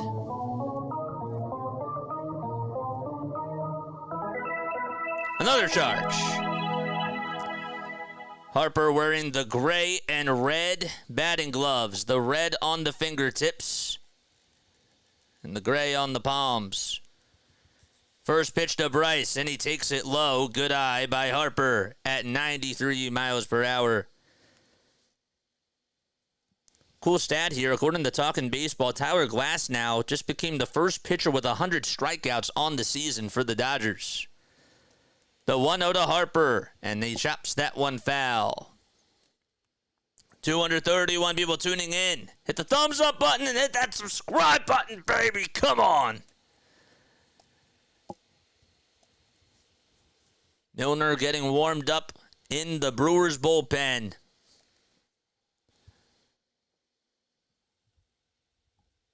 One ball, 1 strike, 2 runners on, 2 outs in the bottom of the 5th, and the 1-1 to Harper. Grounded over to first on a bounce, and Hoskins will win the race to the bag as he beats Harper to the punch, and the inning comes to an end. The Phillies leave 2 runners on.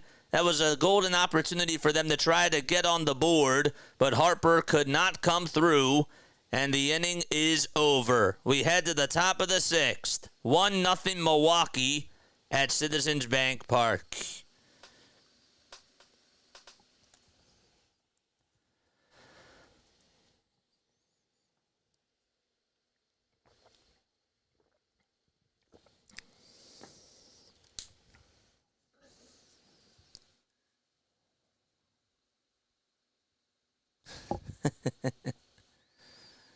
That's cool. Don't forget to hit the thumbs up button and hit that subscribe button, everybody.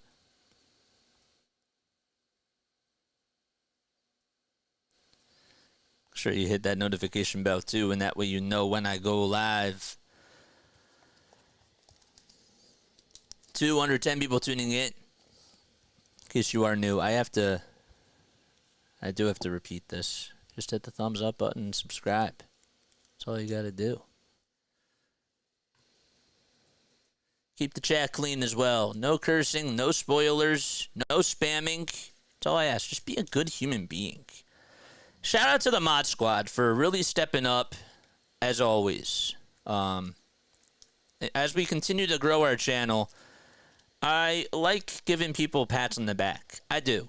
I'm a true believer in rewarding people who do an awesome job, right? Some people that are on these YouTube streets, if you want to call it, they don't always do that. And so I want to make sure that I just say thank you to all the people that do have wrenches out there that have really stepped up, because it makes my job a lot easier, and I appreciate that very, very much. So I just wanted to give you all a shout out and really just thank you for doing that while you're on here. GG mods, yes sir. Denbro, do you want to be a mod? Let's make you a mod too. You've been on here for a little bit. We'll add you as a mod. Save. And we'll get Denbrew on as a mod too. So you guys, you guys don't have to really do too much. All you got to do is just delete bad comments and that type of stuff. Sanchez out there for his 6th frame, and he fires a strike at 94 right down Broadway. 16 of his 18 first pitches have been called for strikes. The pitch swung on, grounded over to shortstop. Sosa gets to it, throws on the run over to first, and Monasterio is out.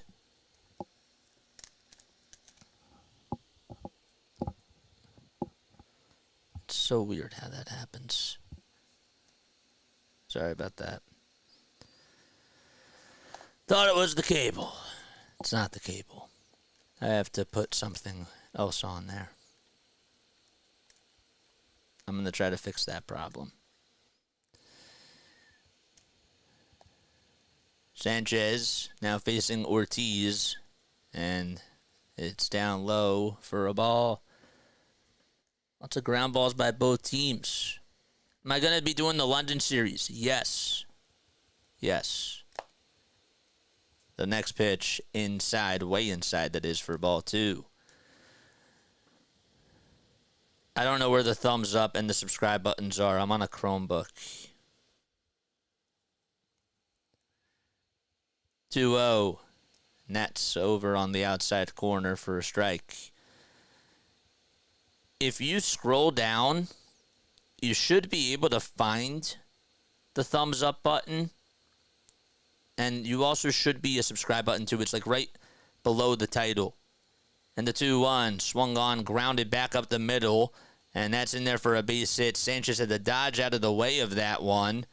And there's another one-out single. This time it's by Joey Ortiz in the top of the 6th.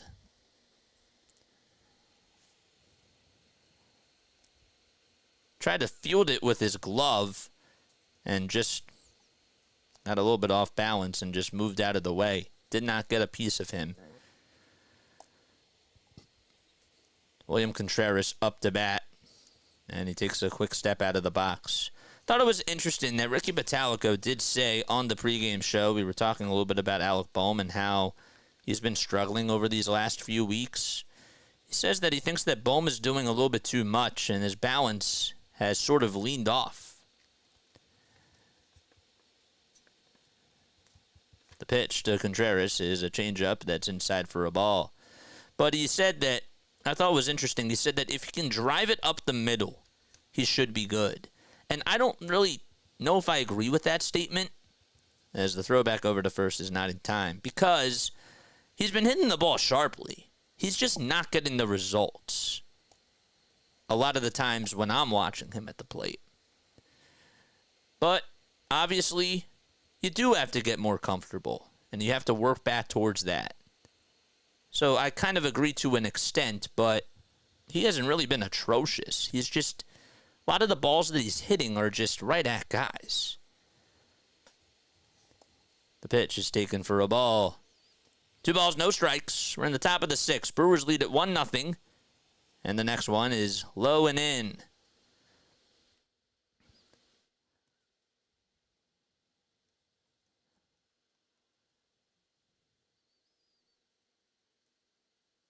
I'll be at Cricket Field Sunday. No pun, JJ. In Gibbsboro, watching my son play. That's really cool. Nice. 3-0 pitch. Strike called over on the inside corner at the knees. Sanchez with 78 total pitches tonight. 3 balls, 1 strike to William Contreras. Sanchez gets set at the belt, winds up and delivers. There's a bouncer hit over to third, leaping play by Bohm, and he flips it over to first to get the trailing runner out. There was over at first base, Joey Ortiz did a good job of getting a jump there, but how about the athleticism by Bohm? It was a high bouncer, and he sort of had to make a leaping attempt to just field the ground ball. And, well, if that gets over his head, that's a single. And Sosa was there to back him up, but I don't even know if Sosa would have had a play to throw Contreras out at first. Definitely not. No, he was out by half a step. Less than that. So that was clutch. Another nice defensive play by Bohm. We have a runner over at second, and here's Christian Yelich, who's 1 for 2. Singled his last time up, and he takes a strike at the knees for strike 1. No balls, 1 strike. Say what you want about his offense, but his defense overall has been really good. He did have that one game where he had 3 errors. There were really 2 scored errors, but there was 3.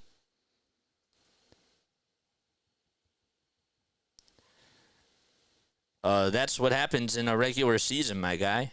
You lose to bad teams. It's 162 games. You know? The ball's 2 strikes. And the next pitch is fouled off. Plus, Jared Jones, honestly, is... I stand corrected. He didn't really have a good outing his last time out. He had a bad outing. But it happens. The ball is 2 strikes, and the pitch swung on, grounded over to third base. Bohm fields it on the run, throws over to first, and Yelich is out. So great defense by Bohm, and we head to the bottom of the 6th. 1-0 Milwaukee. Phillies looking to try to get on the board.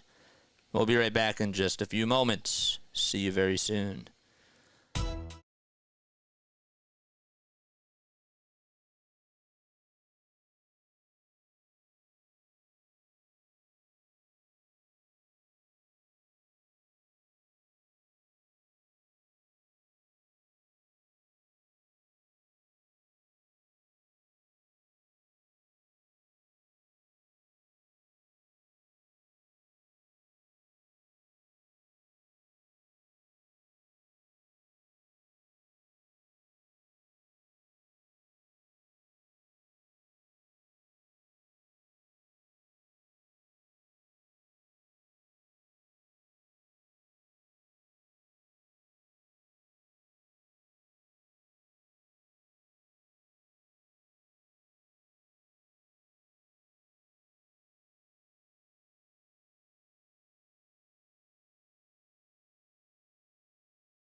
All right, there we go. Thank you all so much for hitting that subscribe button. Mike says, what's up, JJ? I saw Trey was at the pregame. Is there a timetable for his return yet? So I'll get back to that question in a second. Here's Alec Bohm, and the first pitch is not even close to the plate. It was a foot off outside.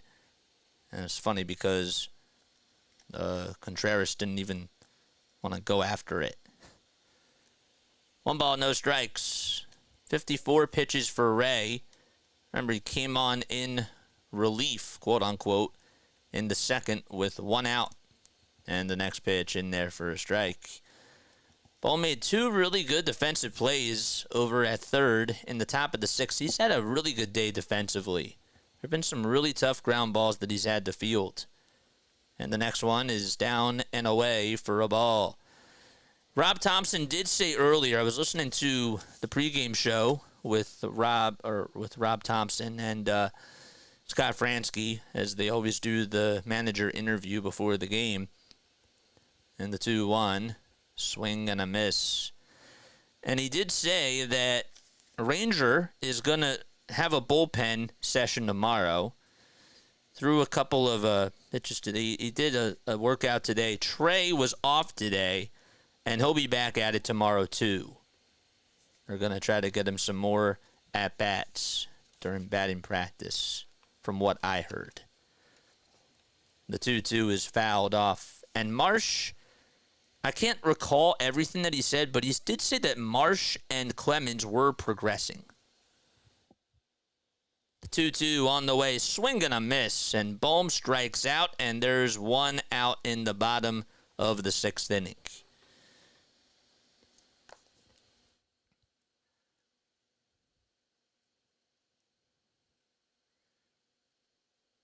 One nothing Milwaukee. Saw he had a setback. Sosa's been awesome, though. Yes. Yep. Comes Bryson Stott, who stares at a splitter at the knees for strike 1. Tyler Glass now 6 strikeouts against the Pittsburgh Pirates in 5 innings. Just unbelievable what he's been able to do. He's up there for Cy Young, too, if the season were to end today. Next pitch is wide for a ball. Stott is 0 for 2 today against Colin Ray. And the 26-year-old will hit this one out over towards right center field. It's hitting back over towards the track, and it's dropped by the center fielder, and Stott gets on with a double. My gosh, it was hit out over towards the alleyway, and Blake Perkins had a good read on it and just dropped it, slammed into the wall, into that fence out in right center field. And he actually didn't drop it. He didn't have full possession of it. It just bounced off the tip of his glove, and then he sort of just slammed right into that fence. That would have been a terrific catch. But Perkins gave it all he had. His hat came off, and Chorio was like, "Are you okay?" And he says, "Yeah, I'm okay." And Stott gets on over at second base. And oh, man. That's unbelievable. Comes Nick Castellanos, and he takes it inside and high for a ball. That would have been a really tough play. So Perkins really does have a lot of speed. He scored the run, the lone run by Milwaukee, and he almost made a hell of a catch. The 1-0 on the outside corner at the knees for strike 1. Bohm struck out. Stott just doubled out to right center field. And Castellanos up at the plate. He's 0 for 2 tonight. The 1-1 pitch. And that's fouled towards the first base side. And he slices it out of play. Almost pulled an Aaron Rowand. Almost did. Brian Hudson is now warming up in the Brewers bullpen. Can the Phillies try to capitalize here?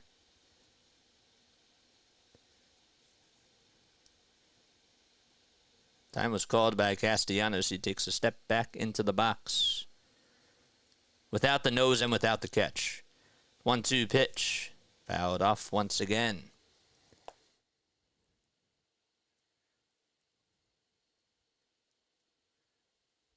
Phillies have Jose Ruiz getting loosened up in their bullpen.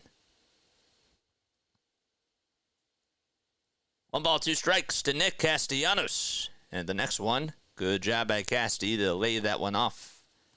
Way outside and in the dirt. This season he's hitting .250 with runners in scoring position. 2 homers, 19 RBI. 2 balls, 2 strikes. One out in the bottom of the sixth. Then the next one that swung on and fouled towards the left side. Got it just off the end of the bat. Well, I did say that I'm concerned about how long Marsh will be out. I heard that Rob said that he is, quote-unquote, progressing today. I don't know what that means, but he did say that he's seeing good signs from Marsh. And I don't think that he anticipates him to be out for a while. 2-2 pitch. Low for ball 3.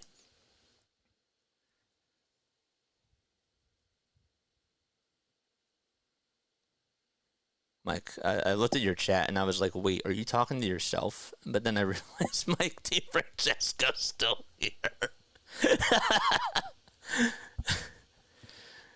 Payoff pitch. And that's low for ball 4. And the Phillies have something cooking in the bottom of the 6th inning.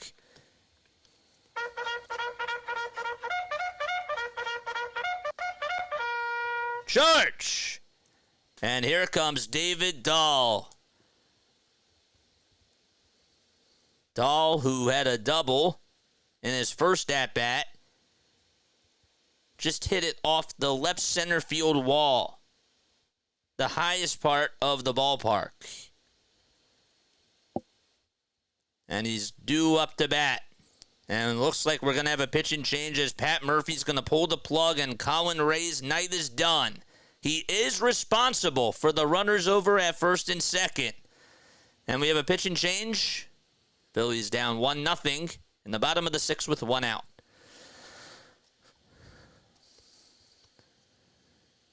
Patrick says, in 1980 at the vet during batting practice, my father and I had a little conversation with Mike Schmidt. That was a really great moment in time. That's really cool, Pat. That's so awesome. What do you remember about that conversation? Castellanos did exactly that. Walked. Good for him. Probably remembers Reds times, says Gary. Yes.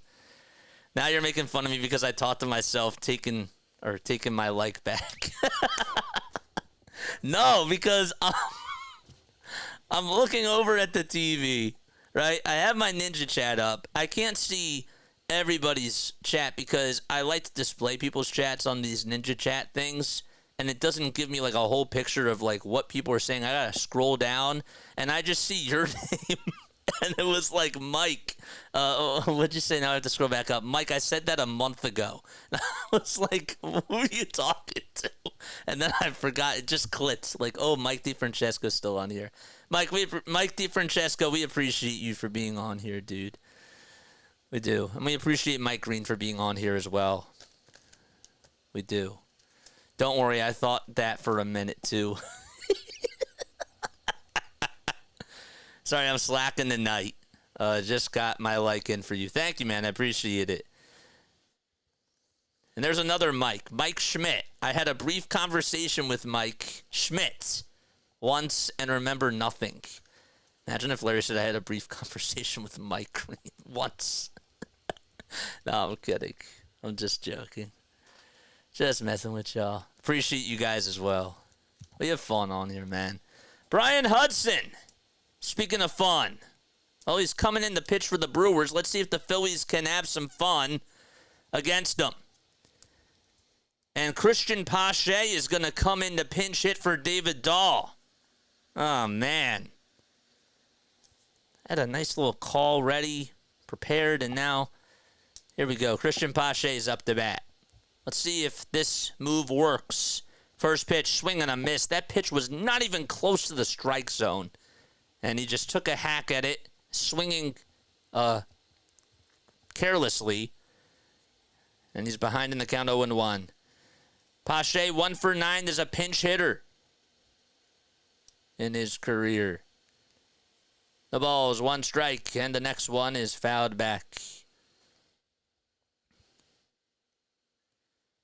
Don't like this. Yeah. Count is 0-2. I get it. You want to go with a righty on a lefty. I get it. The ball is 2 strikes. And the 0-2. And that's low and in for a ball. Oh, did he go? He did. That was an appeal? Huh. Let's see that again. Oh, yeah, he did go. But Porter didn't really do a good job with that strikeout call. Wasn't really as visible. So Pache strikes out. And here comes Edmundo Sosa. And Sosa swings and misses at that pitch. Hit the thumbs up button and hit that subscribe button.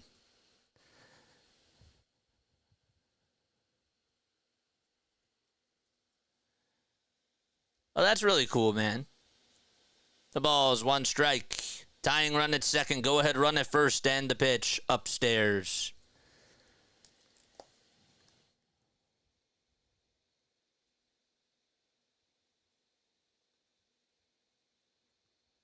I wouldn't have taken Dahl out there. 1 ball, 1 strike. And the next pitch to Sosa. Swing and a miss. I get it. It's a lefty on a lefty.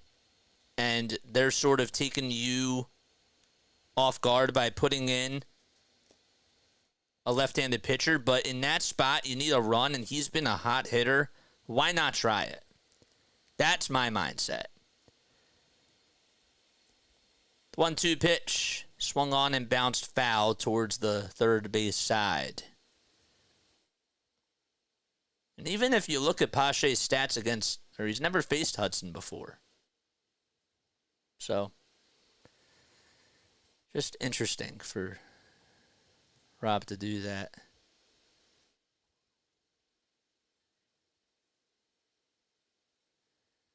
One ball, 2 strikes, 2 outs in the bottom of the 6th inning. 2 runners on. Phillies down 1-0. Hudson looks back at second. Now back to the plate, and the 1-2 is bounced foul towards the left side.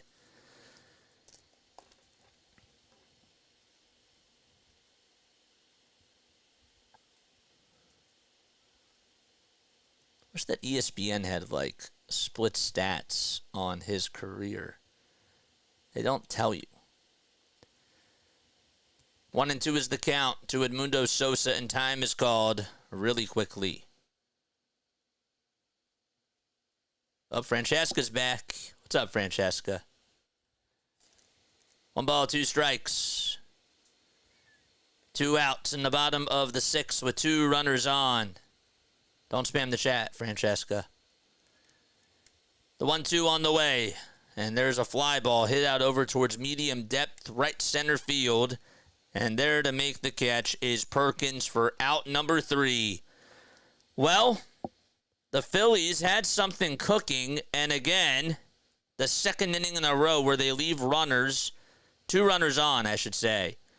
And we head to the top of the 7th, 1-0 Milwaukee at Citizens Bank Park.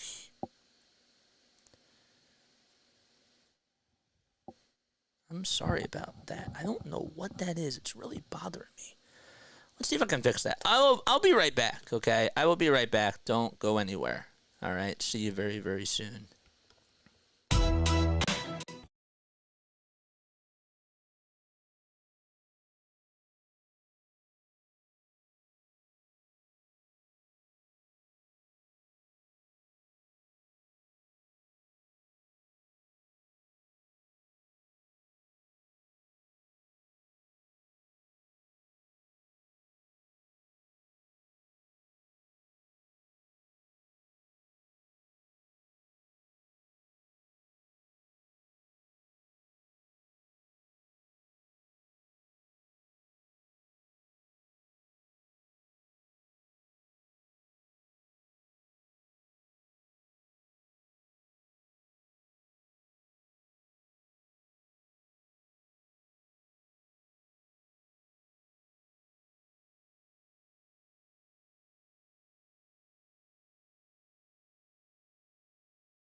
Hopefully you're all doing well and having yourselves a very fantastic day.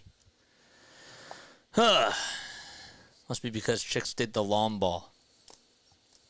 Did you guys see that video that was posted on TikTok that's been going viral about Gabe Kapler? Have you guys seen it? It's really, really weird.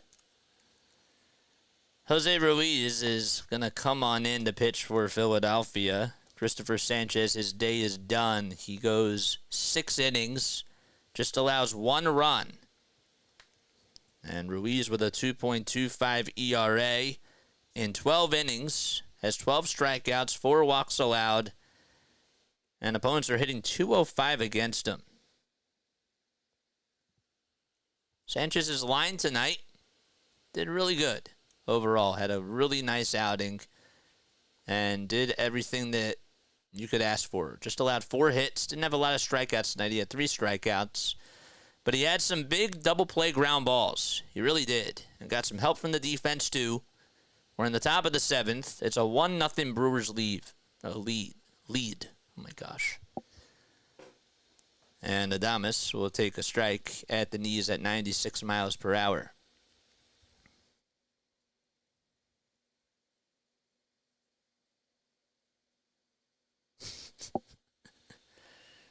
The 0-1 pitch. Swung on, sliced over towards the right field side. Castellanos gives it a look, and it heads into the seats as it goes out of play.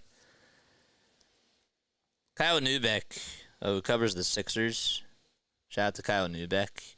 Just posted a very funny post on Twitter. He said, watching contestants on Jeopardy, quote, smoke the entire sports category never fails to cause great pain in my spirit. It's wild. Comes Adames, and next pitch is outside and low. 193 people tuning in. Make sure you guys hit the thumbs up button and hit that subscribe button too. The pitch. Sliced foul at 96 miles per hour. Braves and Red Sox are tied 3-3 in the bottom of the 5th. Boston is up to bat. The 1-2. That's fouled off again. Robert, I hate to break it to you. That's not just a Rob Thompson problem, though. It's what's happening to all the managers. I agree. I'm just saying that that's happening to all the managers, too. That's what they're being told. The pitch, swing and a miss. And there's a strikeout by Jose Ruiz in the top of the 7th. I agree with you. I'm just saying from a realistic standpoint and from somebody that has watched the game and see where it's heading, this is how it's going, whether you like it or not. Rhys Hoskins is up to bat. He's ahead in the count 1-0. She took it inside. Ruiz comes set and throws it just outside for a ball.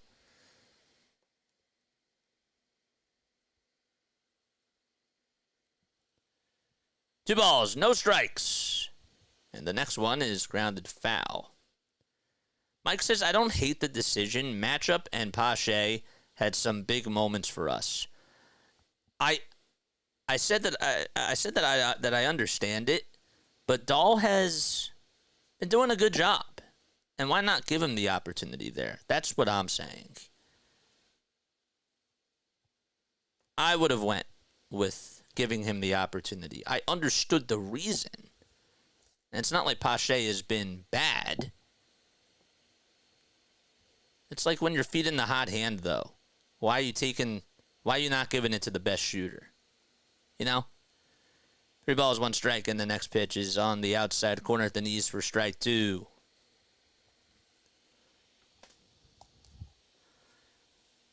It's like when Nick Nurse sat Buddy Hield, right? Buddy had the hot hand in that final game.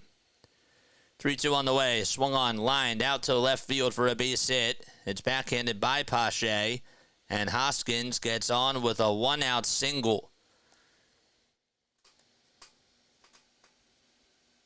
After a strikeout to Willy Adames, Hoskins able to rip a fastball into left field. And Gary Sanchez is coming up to bat.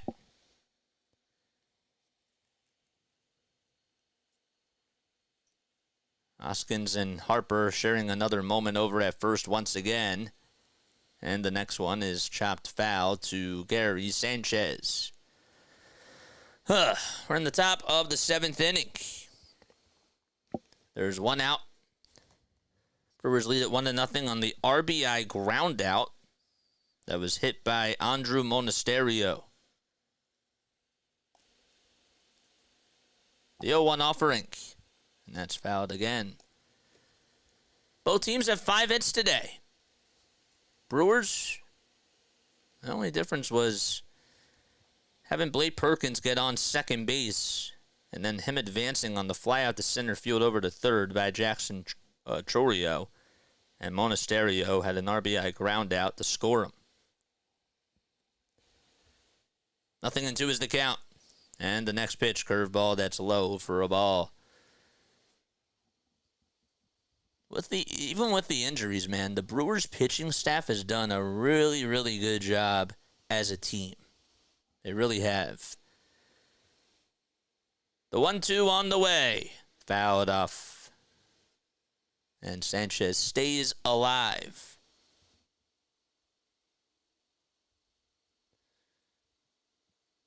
The Brewers are 11th in ERA right now as we speak, with a 3.78.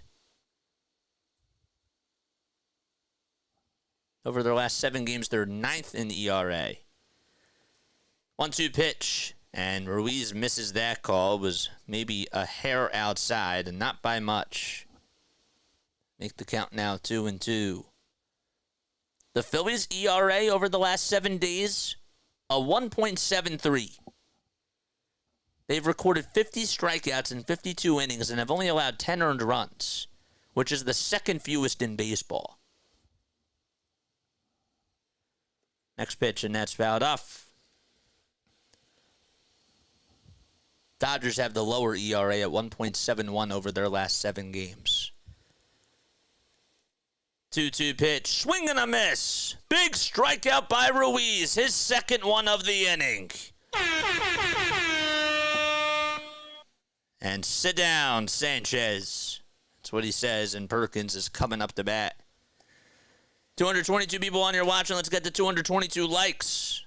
We're on the top of the 7th, and the throw back to first by Ruiz is caught by Harper, but no swipe applied. Phillies have not allowed a home run in their last 52, or sorry, that's incorrect. They have not hit a batter in their last 52 innings. Oh, man. 1 ball, no strikes to Blake Perkins.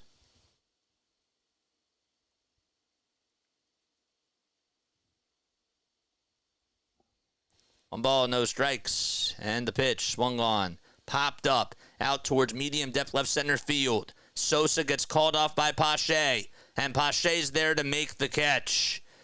And we head to the bottom of the 7th inning. It's stretch time at Citizens Bank Park. 9-1-2 coming up for Philadelphia when we return to action. Okay. All right, we have 226 people tuning in. My name is Jason Joseph. This, of course, is Play-by-Play with JJ. I appreciate each and every one of you for being on here. I'm going to ask you a Phillies trivia question, and if you get the answer correct, you will hear this. If you get it wrong, you'll hear this. All right, and hit that subscribe button as well. Let's get to 2750 if we haven't done so already.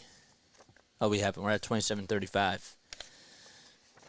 All right, we'll do... I don't like true and false on here.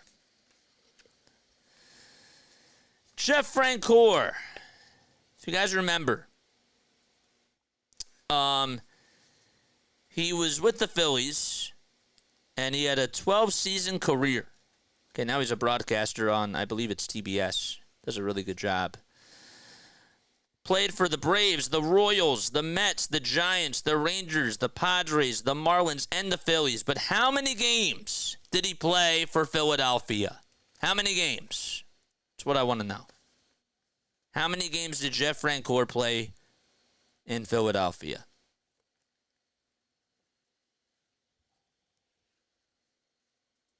Give me a number. Give me a number. 1.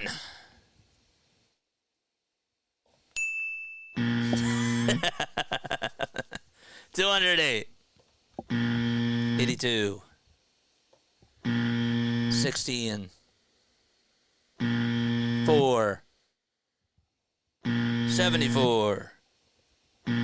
0. How many games did he play for the Phillies? Couple more guesses. 69. Rojas up to bat. And Hudson out there to pitch. Once again.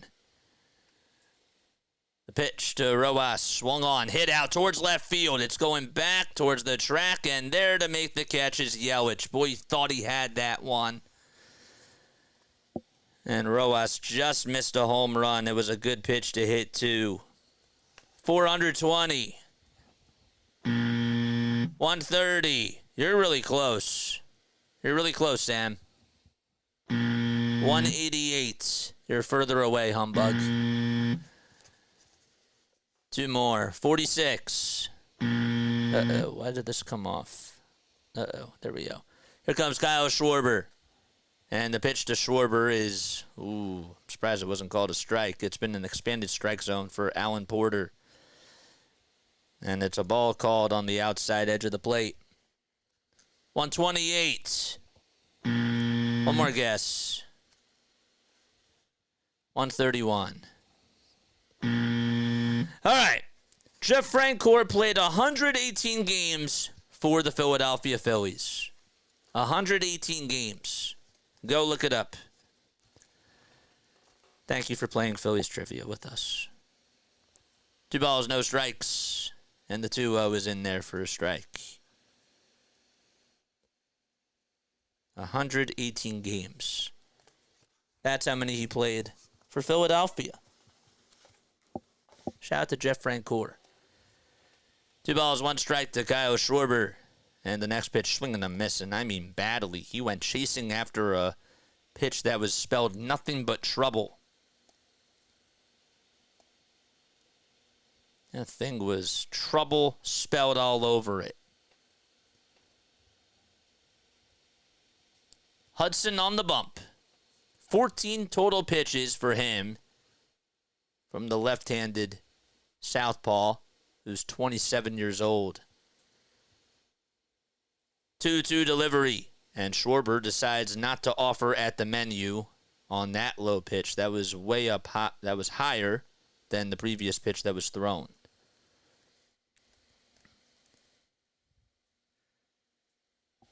The count is full to Schwarber. He's walked once today. The 3-2 pitch outside for ball 4, his second walk in a row.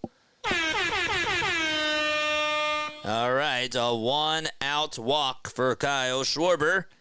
And here comes JT Realmuto.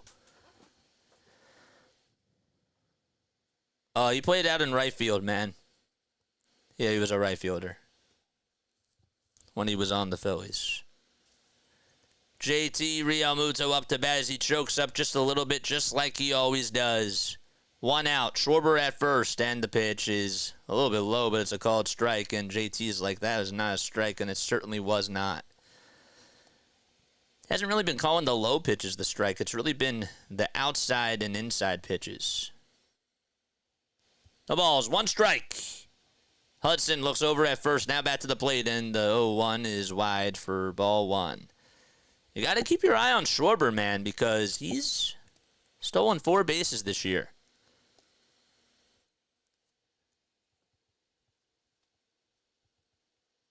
One ball, 1 strike to JT Realmuto, who's batting .267 with 7 long balls and 20 RBI coming into today. And the 1-2 fouled off.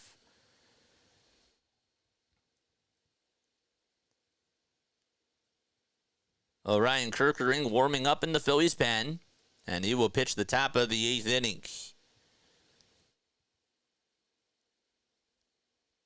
JT's never faced Hudson before. And the pitch fouled off. Ozzie Albies just hit a home run to give the Braves the lead against the Boston Red Sox. Wow. It's 6-3 heading into the bottom of the 6th in Boston. The 1-2, and he fouls that one back towards the screen.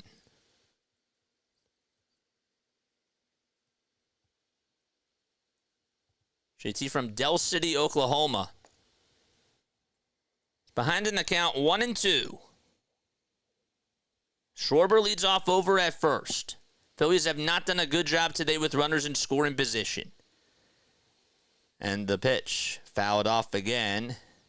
Good battle here between JT and Hudson. Just working up that pitch count.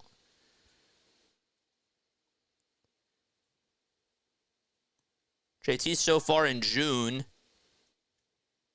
is 1 for 10 with a run scored and 4 strikeouts, excuse me. 1 ball, 2 strikes, and the pitch swung on and missed. And he goes after a cutter. It was just at the knees, got fooled, and he was really early on that one, and there's 2 away for Bryce Harper.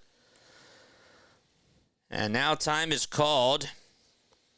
William Contreras is going to walk out over towards the mound and have a conversation with Hudson.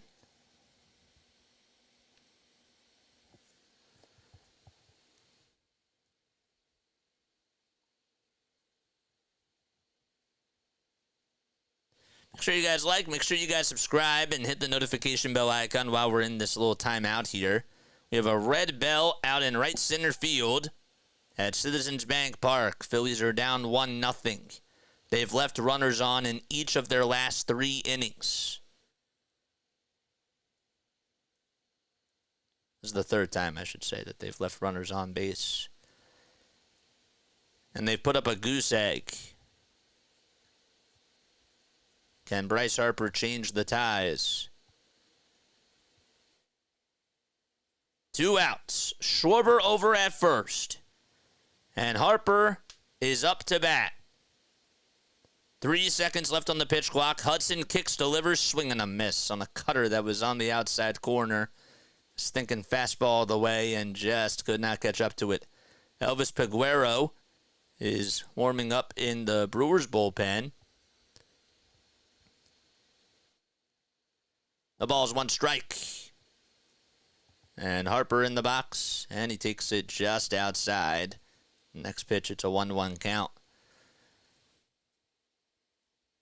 Phillies today are 1 for 5 with runners in scoring position. They've left 8 men on base. Brewers are 0 for 3 with runners in scoring position, and they've left all 3 guys on. And the pitch. That's outside and low for a ball. They left 3 guys on. They were able to cash in a run. And that was on an RBI ground out by Andrew Monasterio. 2 balls, 1 strike to Bryce Harper. 3 seconds left on the pitch clock. And the pitch from the stretch is low and outside for ball 3.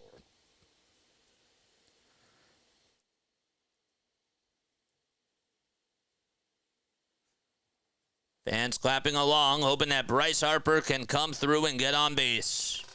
Big at-bat here in the guts of the game. 3 balls, 1 strike. Hudson gets set at the belt, kicks, delivers, swing and a miss on a cutter at the knees. Just right down the center of the plate. Harper knew it was coming, and he was late.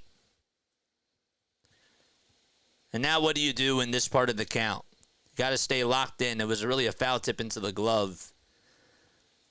3 balls, 2 strikes. Big payoff pitch coming up. Schwarber at first. He's the tying run. The 3-2 on the way. Swung on. Hit out over towards left field. On the run is Yelich, and he's there to make the catch over towards home plate. And the side is retired. No runs. 1 left.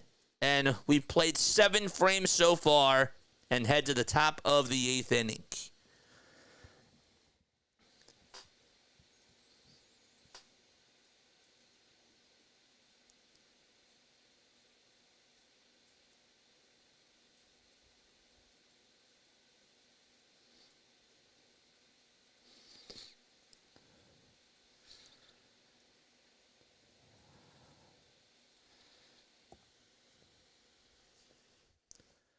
257 people tuning in. Make sure you hit the thumbs up button and hit that subscribe button. All right, how many likes do we have? Let's get to 2750 subscribers. If you guys want to donate to the channel, you're absolutely more than welcome to do so. Just hit that super chat button in the description. We just did trivia, my guy. You missed it. We're in the top of the 8th. You missed it. You were late. 229 people tuning in. 151 likes. Let's get to 200, man. 152. Good. Thanks, Mike. And thanks, Larry.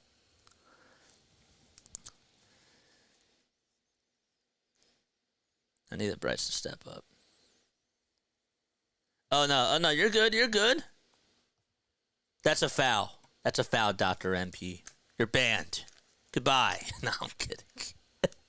You should have known. No, I'm kidding. You're good. You're good. The trivia question was, how many games did Jeff Francoeur play when he was in a Phillies uniform? Let's get to 200 likes, man. Y'all are Philly freaks. You're Philly sports freaks. You guys got problems. You guys need doctors. You need help. You do. You guys need help. You guys are sick people. But guess what? Even though you're all sick people, we reward that on here because we're all freaks too, baby. Come on. Here's Orion Kerkering, and the pitch is in there at the knees for strike one. Jackson Chourio is up to bat at the dish. The ball is one strike in the 0-1. 98 on the inside corner at the knees, and that was some gas there. We're sick and we never want to get better, says Larry. I love it. The 0-2 on the way. Swing and a miss. One gone in the top of the 8th inning. There you go. Orion Kerkering with a punch out. That was big. Hi, cheese fastball. I want to see some cheese emojis in the chat, baby. There we go. Or some K's. K's are good, too. K's are okay. Here's Bryce Terang, who's going to pinch hit for Andrew Monasterio, and he takes the first pitch for a strike. Lefty on righty. And the 0-1 misses low and outside for a ball. I got a fever, and the only cure is more cowbell Phillies. Oh, I love that. That's awesome. One ball, one strike. The pitch chopped over towards shortstop. Sosa throws on the run over to first, and it is in time. He got him. I can't believe it. Sosa with a beautiful play over at shortstop. He threw it on the run and was able to get the second out recorded. The defense for Philadelphia steps up once again. That's just unbelievable. That range on that throw and the extension by Harper and Kerkering, all we can do is give him a standing ovation. 2 outs and the pitch in there for strike one on the inside corner. No balls, one strike. Kerkering with 7 pitches, and the 0-1 is low and way outside. Oh my gosh, way outside. Joey Ortiz, 1 for 3, singled in the 6th. His average at 289. The 1-1 delivery at the knees for a called strike to make the count now 1-2.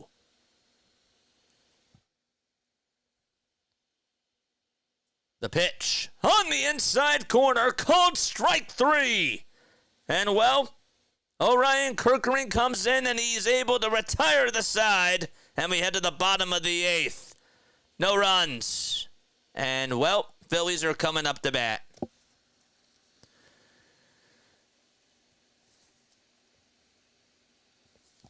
Man, maybe this good defense will get the offense going. Their defense tonight has been so good. I know that not a lot of people like low-scoring games, but this has been a really awesome game. I like games that are close. I like games that have strategy. And whether it's high offense, low scoring, I don't care. Sign me up for a pitching duel and for teams just trying to come through and break that ice. I love it.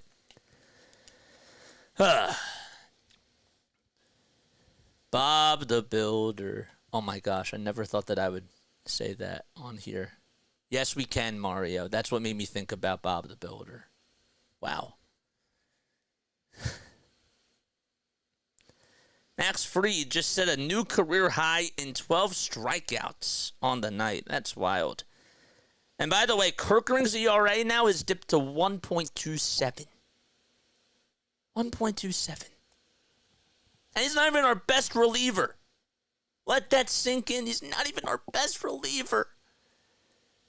Jeff Hoffman, less than a 2. Matt Strom, a 0.8. That's sickening. That's wild, man. Closer of the future. Yeah. He's a diamond in the rough, as they would say. Really. A bohm bomb. That'd be really cool. Hit the thumbs up button. Hit that subscribe button, too. Don't forget, the donation or the super chat button is also there, and you're more than welcome to give back to the channel as well. Both teams have 5 hits. The difference is the 1 run that was scored in the top of the 3rd on an RBI ground out by Andrew Monasterio. Elvis Peguero is coming up to pitch for Milwaukee.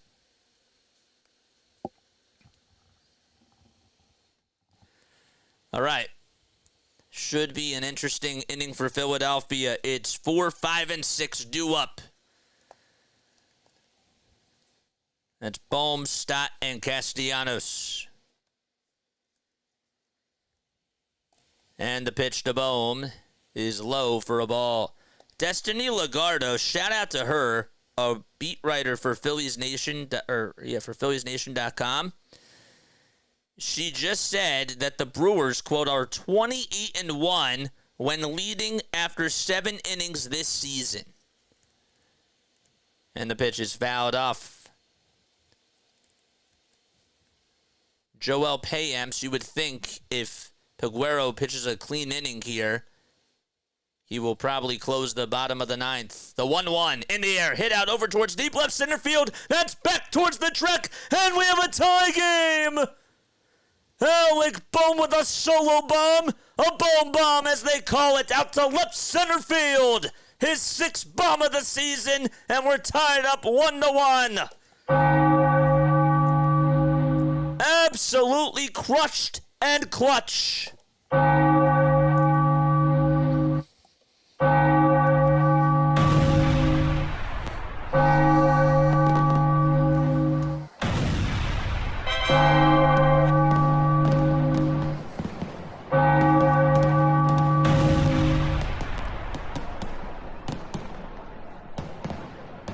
What a game. And here's Bryson Stott, who takes the first pitch inside and low for a ball. 1 ball, no strikes to Bryson Stott. And the pitch. That's in there for a strike. Just mentioned, and thanks to Destiny Legardo, the Brewers are 28-1 when leading after 7 innings this season. And the Phillies have made it a brand new ball game. The 1-1 delivery, chopped foul towards the right side. And it's a 1-2 count.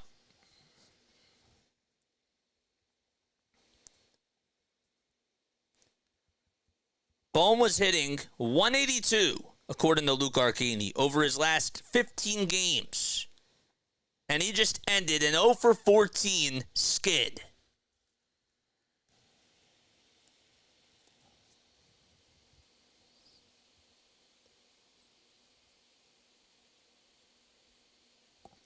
One ball, 2 strikes.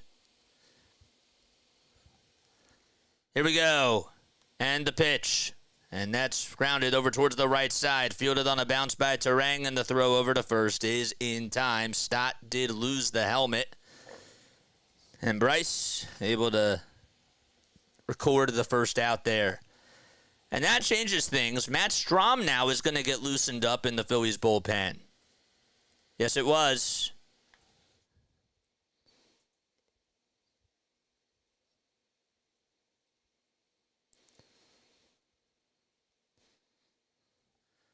Here's Castellanos, and the pitch low and outside for a ball.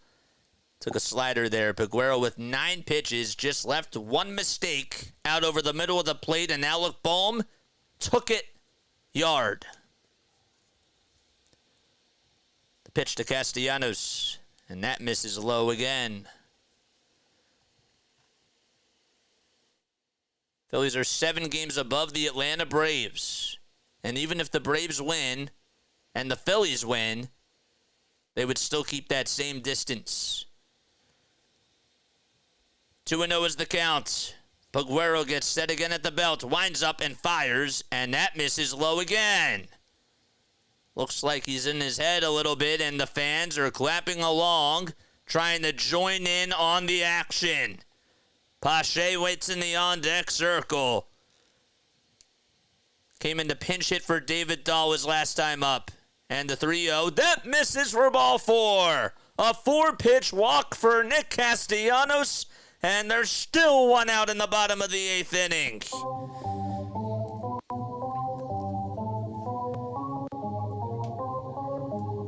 And time is called.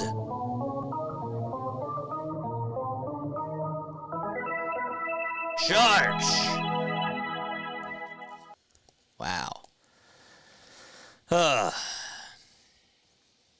All right, one out in the bottom of the 8th inning. And the Phillies have Christian Pache coming up to bat. Can they capitalize and get another run here?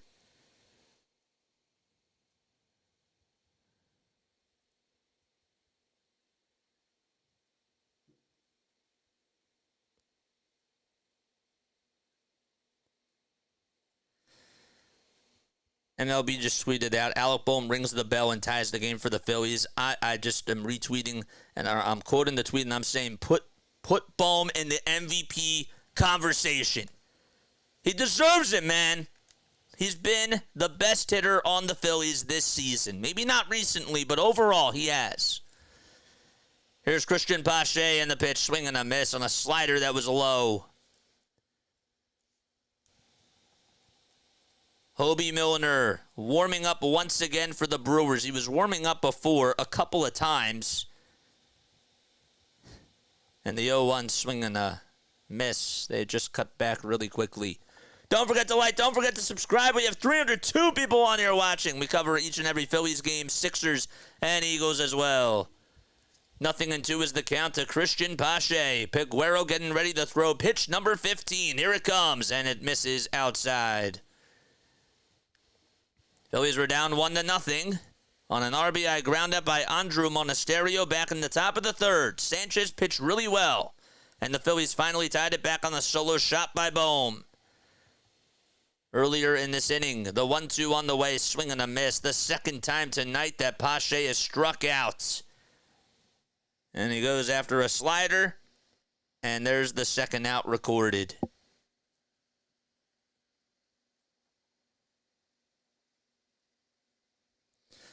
Castellanos over at first base, and Edmundo Sosa, who singled in the second, is up to bat now for Philadelphia.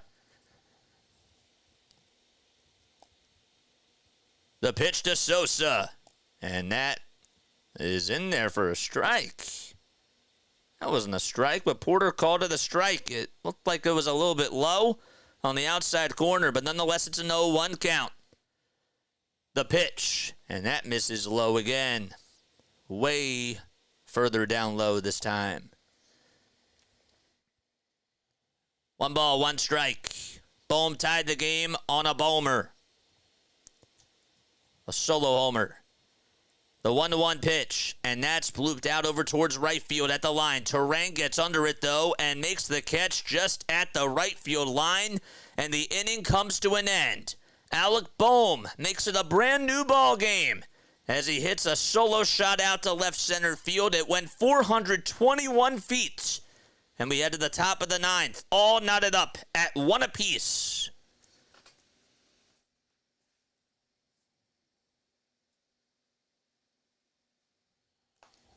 All right, make sure you guys hit the thumbs up button and hit the subscribe button as well. Bohm ended an 0 for 14 skid right when he hit that home run. Scoreboard looks binary. What does binary mean? I have to look that one up. Make sure you guys like and hit the subscribe button as well. We go on for every single Phillies, Sixers, and Eagles game. You don't want to miss any of the action. And later tonight, I will be posting a podcast. Y'all should hit that notification bell icon because you never know. You never know if I'm going to upload a podcast or if I'm going to go live. That's why it's so important to hit that bell. Because tonight we have a podcast coming out, and it's about who the Phillies should go after. I have my own thoughts. And who do you think that I think that they should go after? Well, stay tuned and hit that bell icon. You're not going to want to miss it. Oh, I see, said the blind man. As my dad would say. 272 people tuning in. If you guys did hit that super chat button and I didn't read your super chats, please let me know. I apologize about that. RG, your girlfriend says that she'll stay over tonight if you guys get JJ to 2760 subs before the end of the stream. Come on, guys. See, she likes to push it. You know what I'm saying? She likes to push it. I love it. I love it. It's good stuff. Coach Ethan, how you doing? What's up, Coach? What is good? Oh, thanks so much for tuning in. Shout out to my Coach Ethan, man. Shout out to you. We head to the top of the ninth inning. Strom on the bump for Philadelphia. Contreras in the box. One of the best hitters in baseball. And the pitch swung on and fouled. Strom's ERA is at .75. In 25 games this season, he has not allowed a run since opening day. An earned run. And the 0-1 is fouled off over towards the right field side. Power on power here. Contreras batting .307. He does have 8 homers and 44 RBI. He's been a hitting machine for the Brewers this season. Who will win the battle? No balls, 2 strikes. The leg kick and the pitch from Strom. And he just missed it outside for a ball.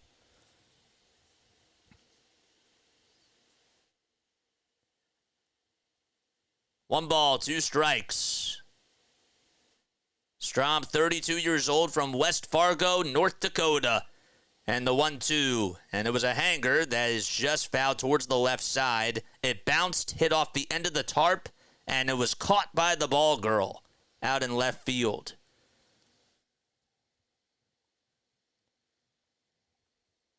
RG, she's lying. 1-2. And the pitch. And that's fouled out of play. A defensive swing by Contreras. Goes over towards the right side. Contreras is 1 for 2 lifetime against Strom.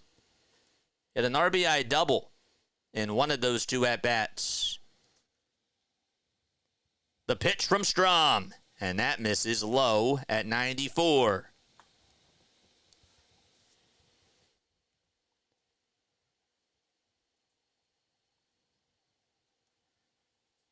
Contreras spent 3 years with the Braves, and he's been with the Brewers since 2023. And the 2-2 delivery upstairs. What was an 0-2 count is now a full count.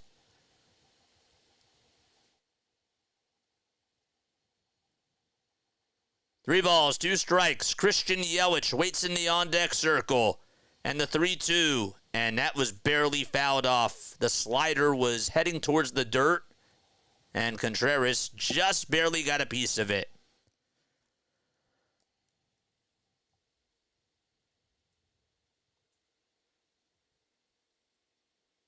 Strom with the payoff pitch, and that's fouled off of JT. Oh, man, I think it hit him right into the wickets, and he is down flat on his back. Ooh. He does roll over, and the trainer's going to go out there to check up on him and see if he is okay. Rob Thompson is there as well to the rescue. That is not fun. Hit him right into the you-know-whats. And when you think about analytics and you think about exit velocity, that does not... That doesn't make it even... That just makes it even more tough to swallow. He's still on his knees. He's talking to Rob and the trainer, trying to catch his breath and take all the time that he needs. Alan Porter is also there. He took off his mask. He's the home plate umpire. And that is not fun. JT's been taking a lot behind the plate tonight, too.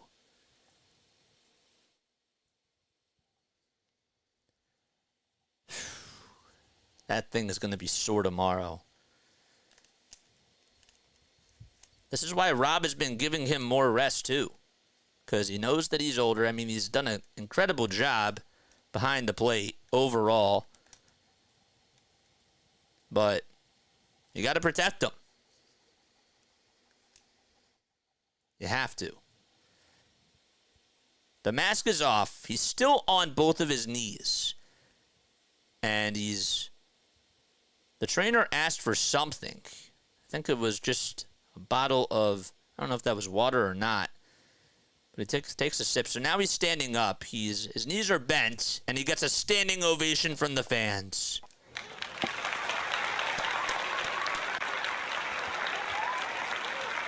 He just got up. JT says, "Give me back the mask." And he's going to put it on. And the trainer's like, "Are you sure?" And JT's like, "Yup. We're going to get out of this inning." Rob also talking with him and making sure that he thinks that he's going to be okay to finish this one out. Rob is going to give him a little pat on the shoulder, and everybody's going to go back to the dugout. So let's readdress the situation. Contreras is up to bat. The count is full. We're in the top of the ninth. Strom is on the mound. JT just got hit by a foul ball right into the wickets. And the count is full. Contreras back into the batter's box. Payoff pitch, number 3, coming right on up. Strom gets set at the letters, and the pitch swung on, grounded into left field for a base hit. Pache fields it, and the throw is cut off over by Edmundo Sosa, and Contreras won that long-fought battle as he gets a leadoff single to start things off in the top of the ninth. And now it's Christian Yelich batting on the left side. He's coming up to bat. He's batting .313. He has 6 homers, 27 RBI. Today he's 1 for 3 with a single back in the 4th inning. The pitch, lefty on lefty, and it's a ground ball into right field for a base hit. So that's going to put runners over at first and second. And Contreras stops at second, got the stop signs from the third base coach. And, well, there's still nobody out, and Yelich gets aboard. Just got it through the 4-3 hole, past the diving stop of Stott. And here comes Willy Adames. Phillies still have nobody out in the top of the ninth. Here's the first pitch, and it just misses high. We mentioned this before, but we'll mention this again. the Brewers are 28-1 when leading after the 7th inning. The pitch just misses outside.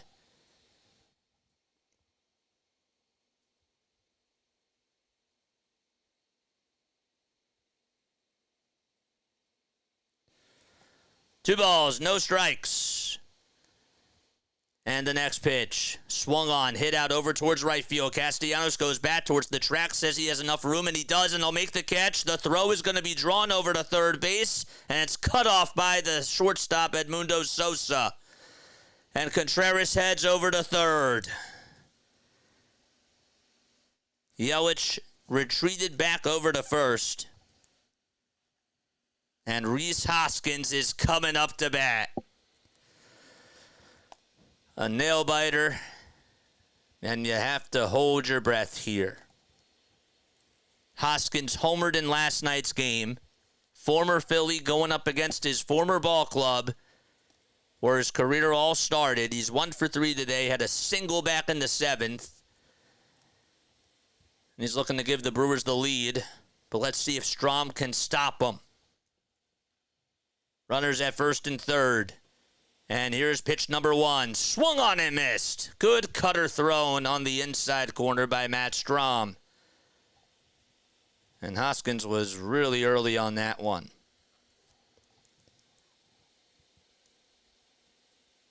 Nothing and 1 is the count. Hoskins with the bat just over his shoulder. And the 0-1 pitch, and he takes it for strike 2 right down Broadway at 95 miles per hour. Another sold-out crowd at Citizens Bank Park. Infield playing Hoskins to pull over towards the left side. Can Strom get Hoskins out? No balls, 2 strikes. And the pitch, up high and away.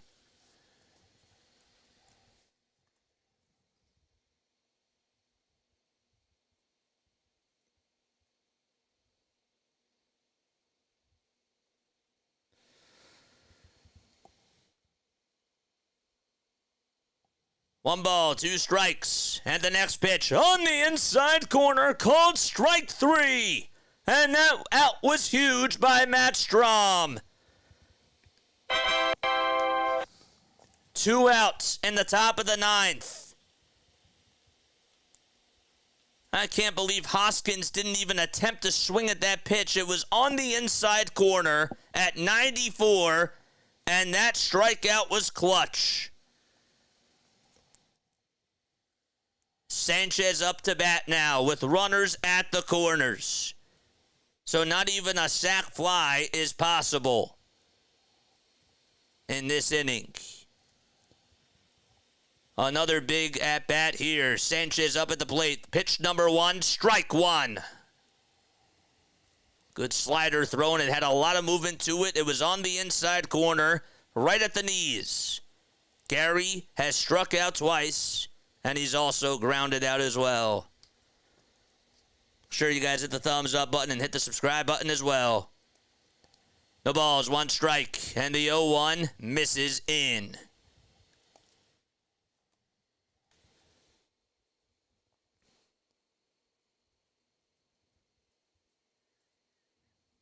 Sanchez lifetime against the Phillies, hitting 186 with 8 hits, 4 homers, and 7 RBI coming into today. And the 1-1, and JT did a good job at backhanding that pitch. It was in the dirt, and it almost got by him. He didn't shuffle his feet to get over to block it, but he caught it.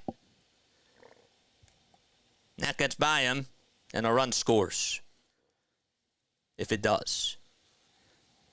2 balls, 1 strike.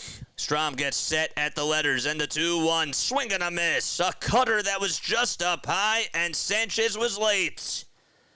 Fans standing on their feet, looking to get 1 more strike and give the Phillies a chance to walk it off in the bottom of the 9th. 2 balls, 2 strikes to Gary Sanchez. And the next pitch, swung on, hit out over towards shallow left center field. Who's going to get it? Rojas calls everyone off, and he makes the catch. After 2 singles allowed by Strom, He gets out of the inning. And he still hasn't allowed an earned run since opening day. And he'll skip back over towards the dugout, and we head to the bottom of the ninth.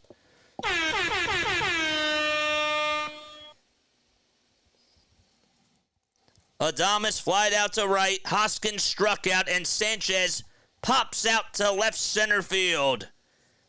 And as we go to the bottom of the ninth, it'll be Rojas, Schwarber, and Real Muto coming up to the plate.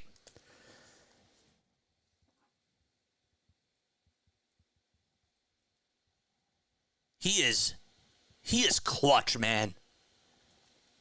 That in a high leverage situation like that, Rob gave him the keys and he produced. He wasn't really pitching in a lot of high leverage situations before that, with all due respect of how phenomenal he's been. But that was an area against this ball club who's leading the NL Central, and they're 12 games over 500. That was clutch. That was money time. Good stuff. Hi, everybody. My name is Jason Joseph. This is Play-by-Play with JJ. If you guys are just tuning in for the very first time, we cover the Phillies, the Sixers, and the Eagles. We go live for a lot of games, and we try to give you the best radio type of play-by-play call on here, and we want you guys to engage with our community as well. If you could do me one favor, just hit that thumbs up button and spread the word to everybody, because we're trying to grow our community, and we care about each and every one of you, and we want to continue to grow the family on here, man. 12 more subscribers till we get to 2750. 365 people watching. We do this 365 days a year. Come on, baby, let's go. Hit that thumbs up button and spike the subscribe.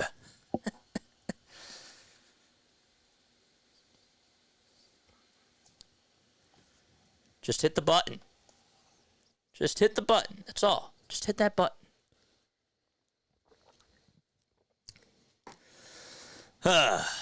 Bottom of the ninth. Phillies are tied 1-1. How do we get here, JJ?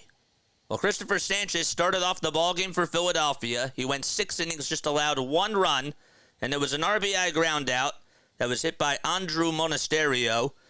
And then the Phillies would tie it back in the bottom of the 8th on a bohm shot by Alec Bohm. Here comes Yohan Rojas, 9-1-2 coming up, and Tyler McGill pitching for the Brewers. Pitch number 1, and that's in there. But it's not called a strike, it's called a ball. Should have been called a strike. The next pitch, swung on, hit back up the middle for a base hit, and Rojas gets aboard with a leadoff single to start things off in the bottom of the 9th inning.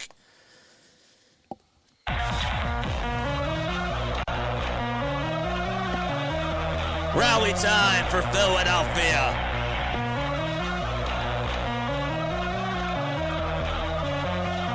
Here we go. Top of the order coming up to bat. And it's Kyle Schwarber. The winning run's over at first base. Throw back to first to try to get Rojas. Not in time. McGill just made a really good, solid move over to first base. Hoskins tried to apply the tag, and Rojas got back in there safely, diving head first and touching the bag with the right hand. Schwarber hitting .273 in the 7th inning or later with a homer and 5 RBI. McGill throws back to first again, and that time no tag was applied by Hoskins. McGill's stats: he's pitched in 16 games. He has a 2.4 earned run average, and in his 15 innings of work has 21 strikeouts and only 3 walks allowed. The pitch to Kyle, that misses outside. Schwarber has walked twice today. He has also struck out 2.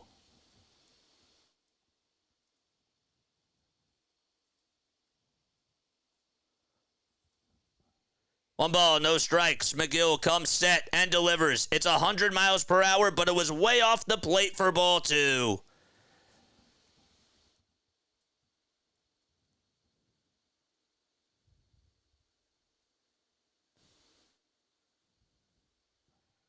2 balls, no strikes. Rojas with 13 stolen bases on the season. He's 13 for 15 in stolen base attempts. Over at first, and the pitch. High cheese that swung on and missed by Schwarbs.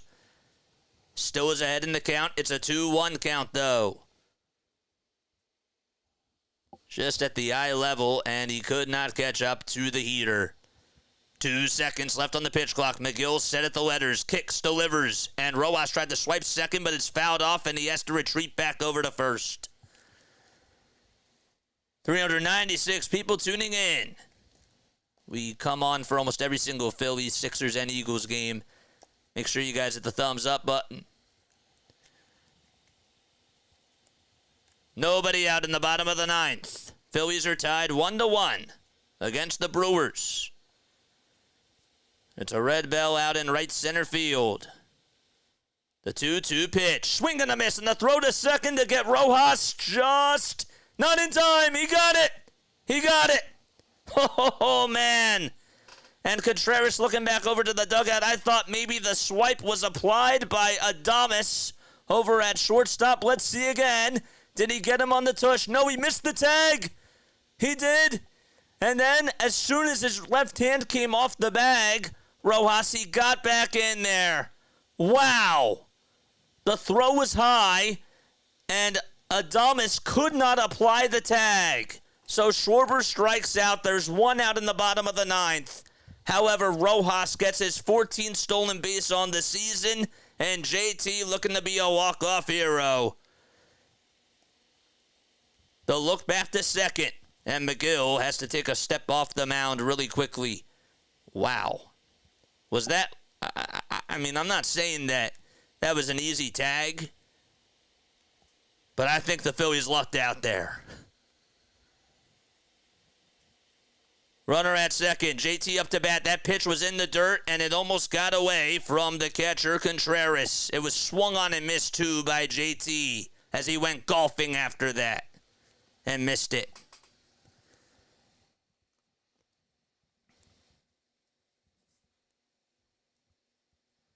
Harper waits in the on-deck circle.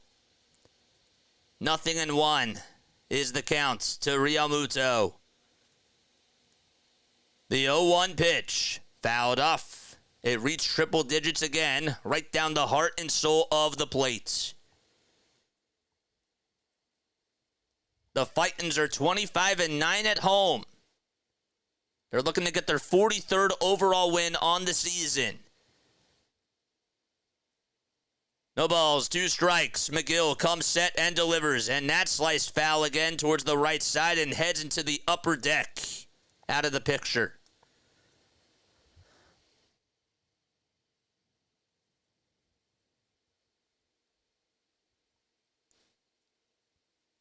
They won last night's game 3-1. No balls, 2 strikes. And the 0-2 on the way. Check swing, he went around. The knuckle curve was in the dirt, and JT got fooled, and McGill gets his 2nd strikeout of the inning, 2 away. Man, he certainly went after it, and he knew it as soon as he did it, and just released the bat, caught it, and just walked back over towards the dugout. They're going to intentionally walk Bryce Harper, and Alec Bohm is coming up to bat. He homered in the last inning, and he's looking to be a hero here. One of the top RBI leaders in the National League has a chance to win the game. The first pitch, swing and a miss.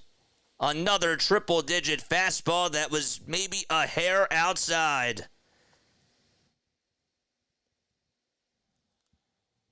Bohm with runners in scoring position has 42 RBI and a 375 average. Rojas at second, Harper at first, the 0-1 pitch, and he slices that one into foul ground towards the right field side, and it heads into the seats.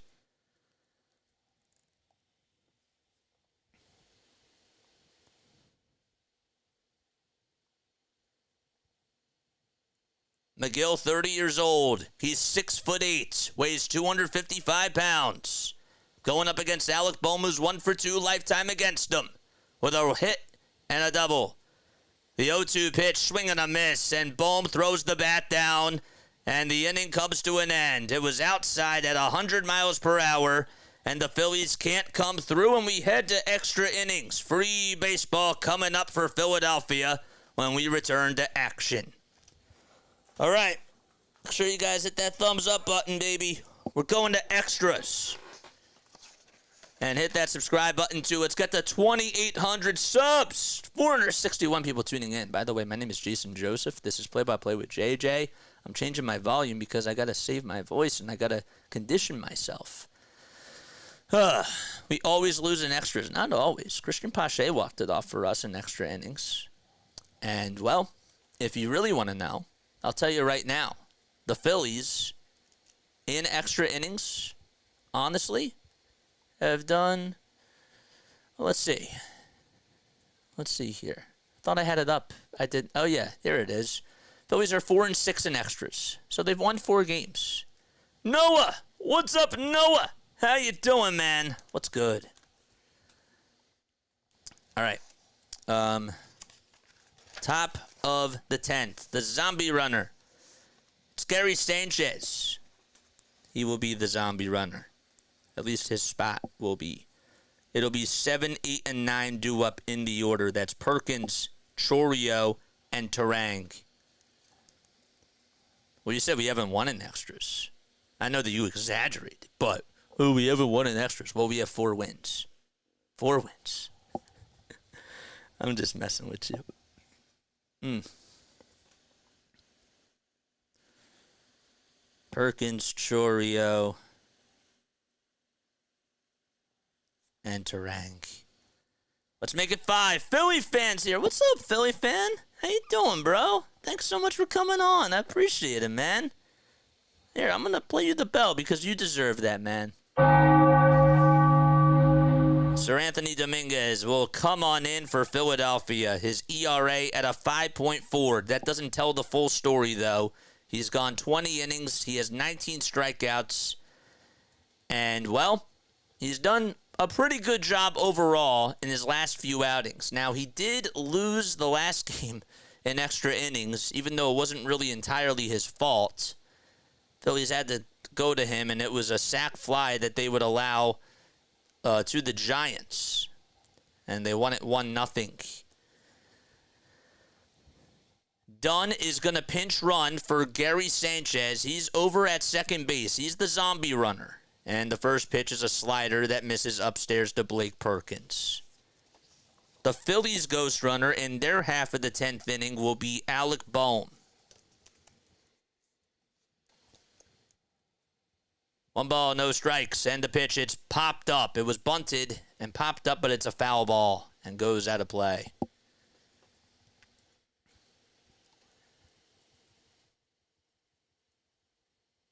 Perkins is 2 for 3 with a double, a single, and a run scored.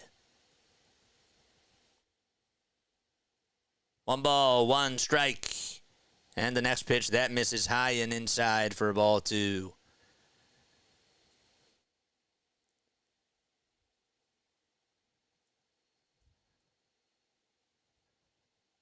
Two balls, 1 strike. Ghost runner done over at second. And the pitch, that misses high and outside for ball 3. If the Brewers take the lead here, Joely Rodriguez will probably, Jojo Payams, I should say, will probably pitch the bottom of the 10th. 3-1, swung on, grounded, over towards shortstop. The runner from second goes over to third. The flip over to first by Sosa. Got him! 1 out in the top of the 10th, and that was a big out. Again, the Phillies defense stepping up.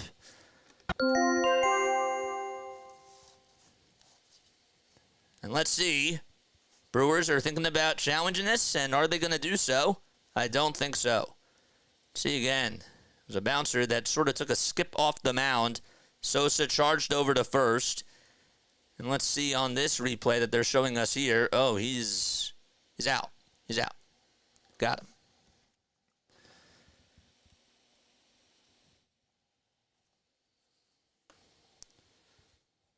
Now we have Chourio coming up to bat Infield playing in. Runner is 90 feet away from scoring. And the pitch. And that hits Sal Frelick. So Frelick came up to bat. And luckily it hit him because it hit him right into the back foot. And the reason why I say luckily it hit him is because if that didn't hit him, that's a wild pitch.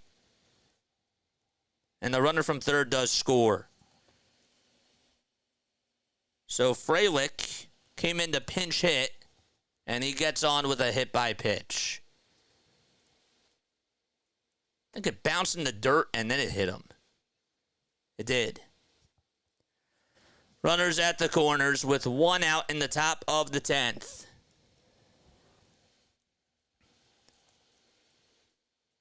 And here comes Bryce Terang, lefty on righty. And the pitch upstairs. Phillies tonight have used 5 pitchers. Brewers have also used 5 pitchers. 1 ball, no strikes, and the next pitch is sliced out of play.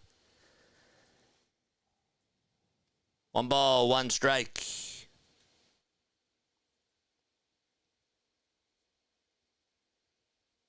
Terang batting .297 with 3 homers and 21 RBI. Came on to pinch hit for Andrew Monasterio. Toss back over to first. Harper catches it, but no tag is applied.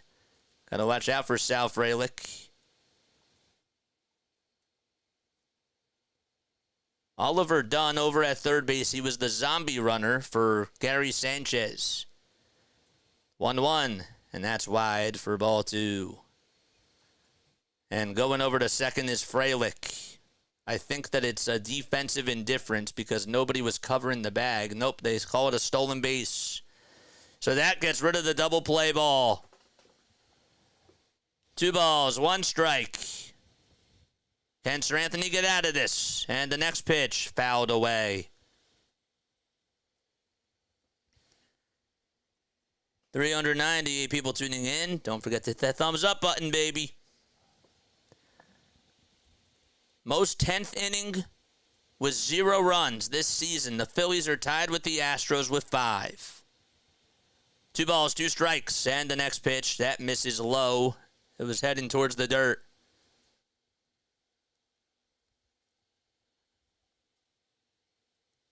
The count is full. Infield playing in towards the infield grass.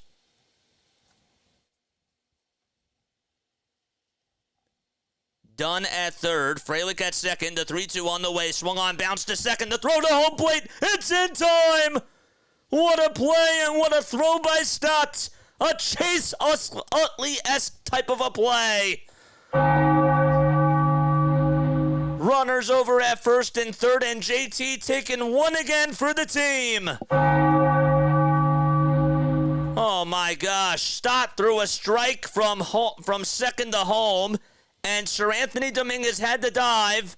JT was able to apply the tag, and Dunn was gunned out at home plate.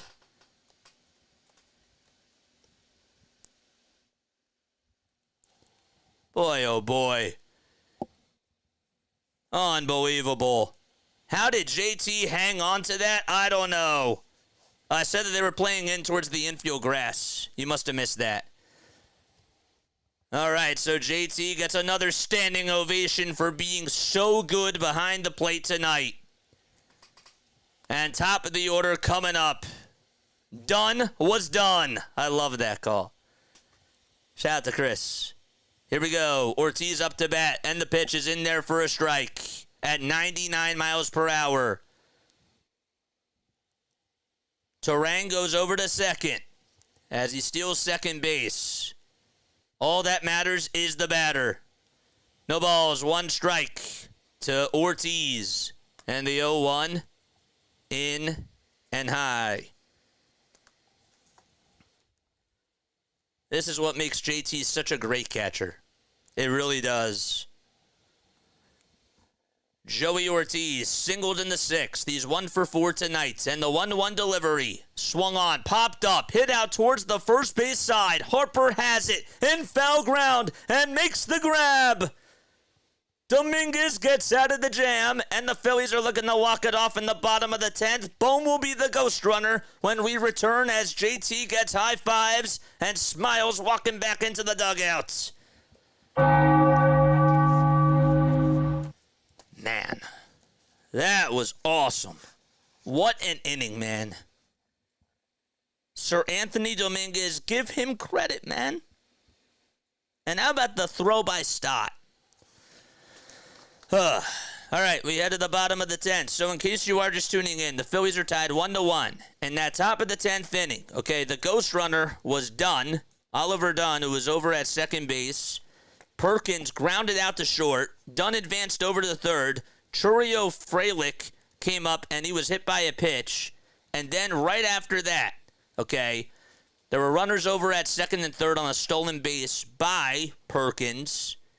And, well, after that, Bryce Terang came up, and he grounded out. Well, he grounded into a fielder's choice. It was a 4-2 fielder's choice ground out. Stott made an excellent throw to home plate to get the lead run and got the second out, and then it was Ortiz who fouled out to first to end the inning. Let's go. Who's buffering here? I don't know who's buffering. Am I buffering? Phillies fans chanting for JT. He's taken a beating but makes the huge play in the 9th, reported by John Clark. JT deserves the MVP if they win this game. With what he's had to do behind the plate tonight. Getting fouled or getting hit by a foul ball in the wickets. Making a nice play to get the lead runner out in the 10th inning. Make sure you guys like and subscribe. 440 people tuning in. I want us to get to 2,800 subs. Charge, you were, I think it is my end. Probably was. All right, here we go. Bottom of the 10th.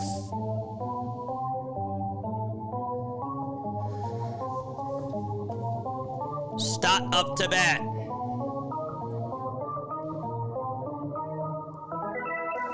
George! Whit Merrifield, the ghost runner, over at second base. So Bohm comes out of the game and is replaced by Merrifield, who's over at second. They're going to intentionally walk Bryson Stott, and they want to take their chance on Nick Castellanos. Joel Payamps, it is not a safe situation, but he's going to come on in to try to close the door in this bottom half of the 10th inning, and the Phillies are looking to walk it off. 23 games he's pitched in this season. Castellanos is his customer that he has to face here. Here we go. Bottom of the 10th. 2 runners on. And the pitch to Castellanos swung on, lined out towards right field, and that's going to drop in for a base hit. The Phillies are going to walk it off. Merrifield rounding 30 comes in to score, and Nick Castellanos with the game ball. 2-1 on the walk-off RBI double. Everybody's crowding him over at second base. Ring the bell, Philadelphia wins.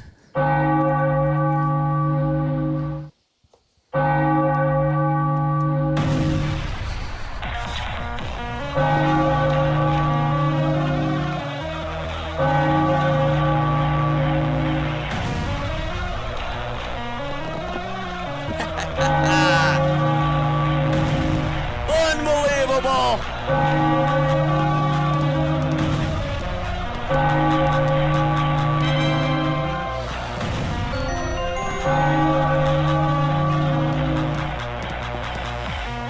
Oh, man. Oh, man. Can you believe it? Castellanos, the walk-off hero. And by the way, the Brewers, they're now 28-2 in the 7th inning or later when being up by a run. What a ball game, man.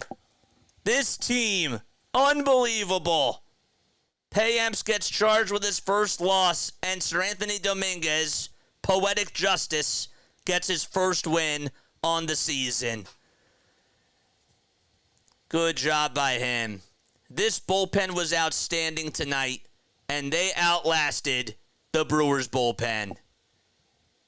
Caleb Cotham, Orion Kirkering, Ranger Suarez, Garrett Stubbs all poured a bottle of water on Nick Castellanos, a guy that has literally been struggling for the Phillies this season. His average now at .214. It's his first walk-off hit of the season. Just unbelievable. That was also his 25th RBI, and the Phillies get another series win in the books, and this time it's against a team that is above 500. Let's go. That's awesome. One word to describe that game, man. Please comment down below. Castellanos is going to be given the headsets, and he's going to be interviewed by T-Mac on NBC Sports Philadelphia. Make sure you guys like and subscribe. We need one more sub to get us to 2750. I want us to get to 2800 if you haven't done so already, man. That was awesome. One word to describe that game. And hey, Larry, they won a game in extras. Casty clutch. Great win. That was a great win. That's 2 words. Thanks, JJ. That's 2 words, too. But thank you. Thank you all so much for being here. I love each and every one of you. If you guys want to donate to the channel, make sure that you hit that thumbs up button, hit the subscribe button, and if you want to donate, all you got to do is just hit the super chat button, too. We go on for every single Phillies, Sixers, and Eagles game, man. I got you. I got you. I'm your guy for all the play-by-play coverage.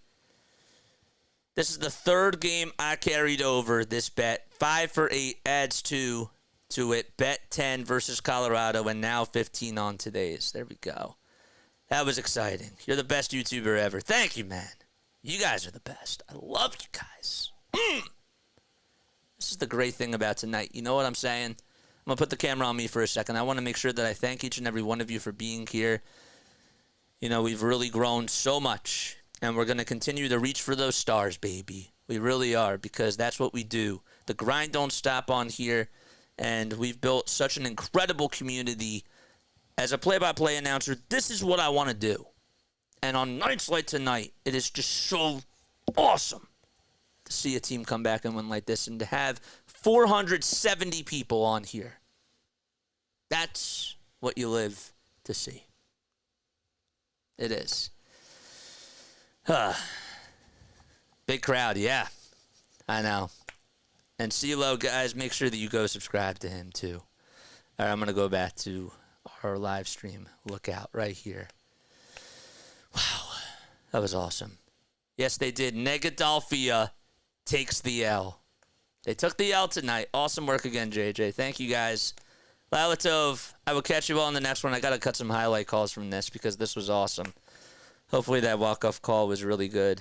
Can't wait to go back and listen to it and critique myself. All right. Training. That's a word that you would use. Okay. All right. Please look out for the pod tonight. Look out for that pod tonight. I'm telling you. It'll be out by 11 o'clock. I promise. I have some things to say on what the Phillies should do to make their team better. All right? Over 200 likes. Let's go. Let's go. That deserves a bell, too. All right. Love you all, Lalatov. Catch you all in the next one. See you tomorrow at 4:05 p.m. Eastern Time. And come back on for our pod that we're going to upload tonight. It'll be uploaded at 11 o'clock p.m. All right? Bye.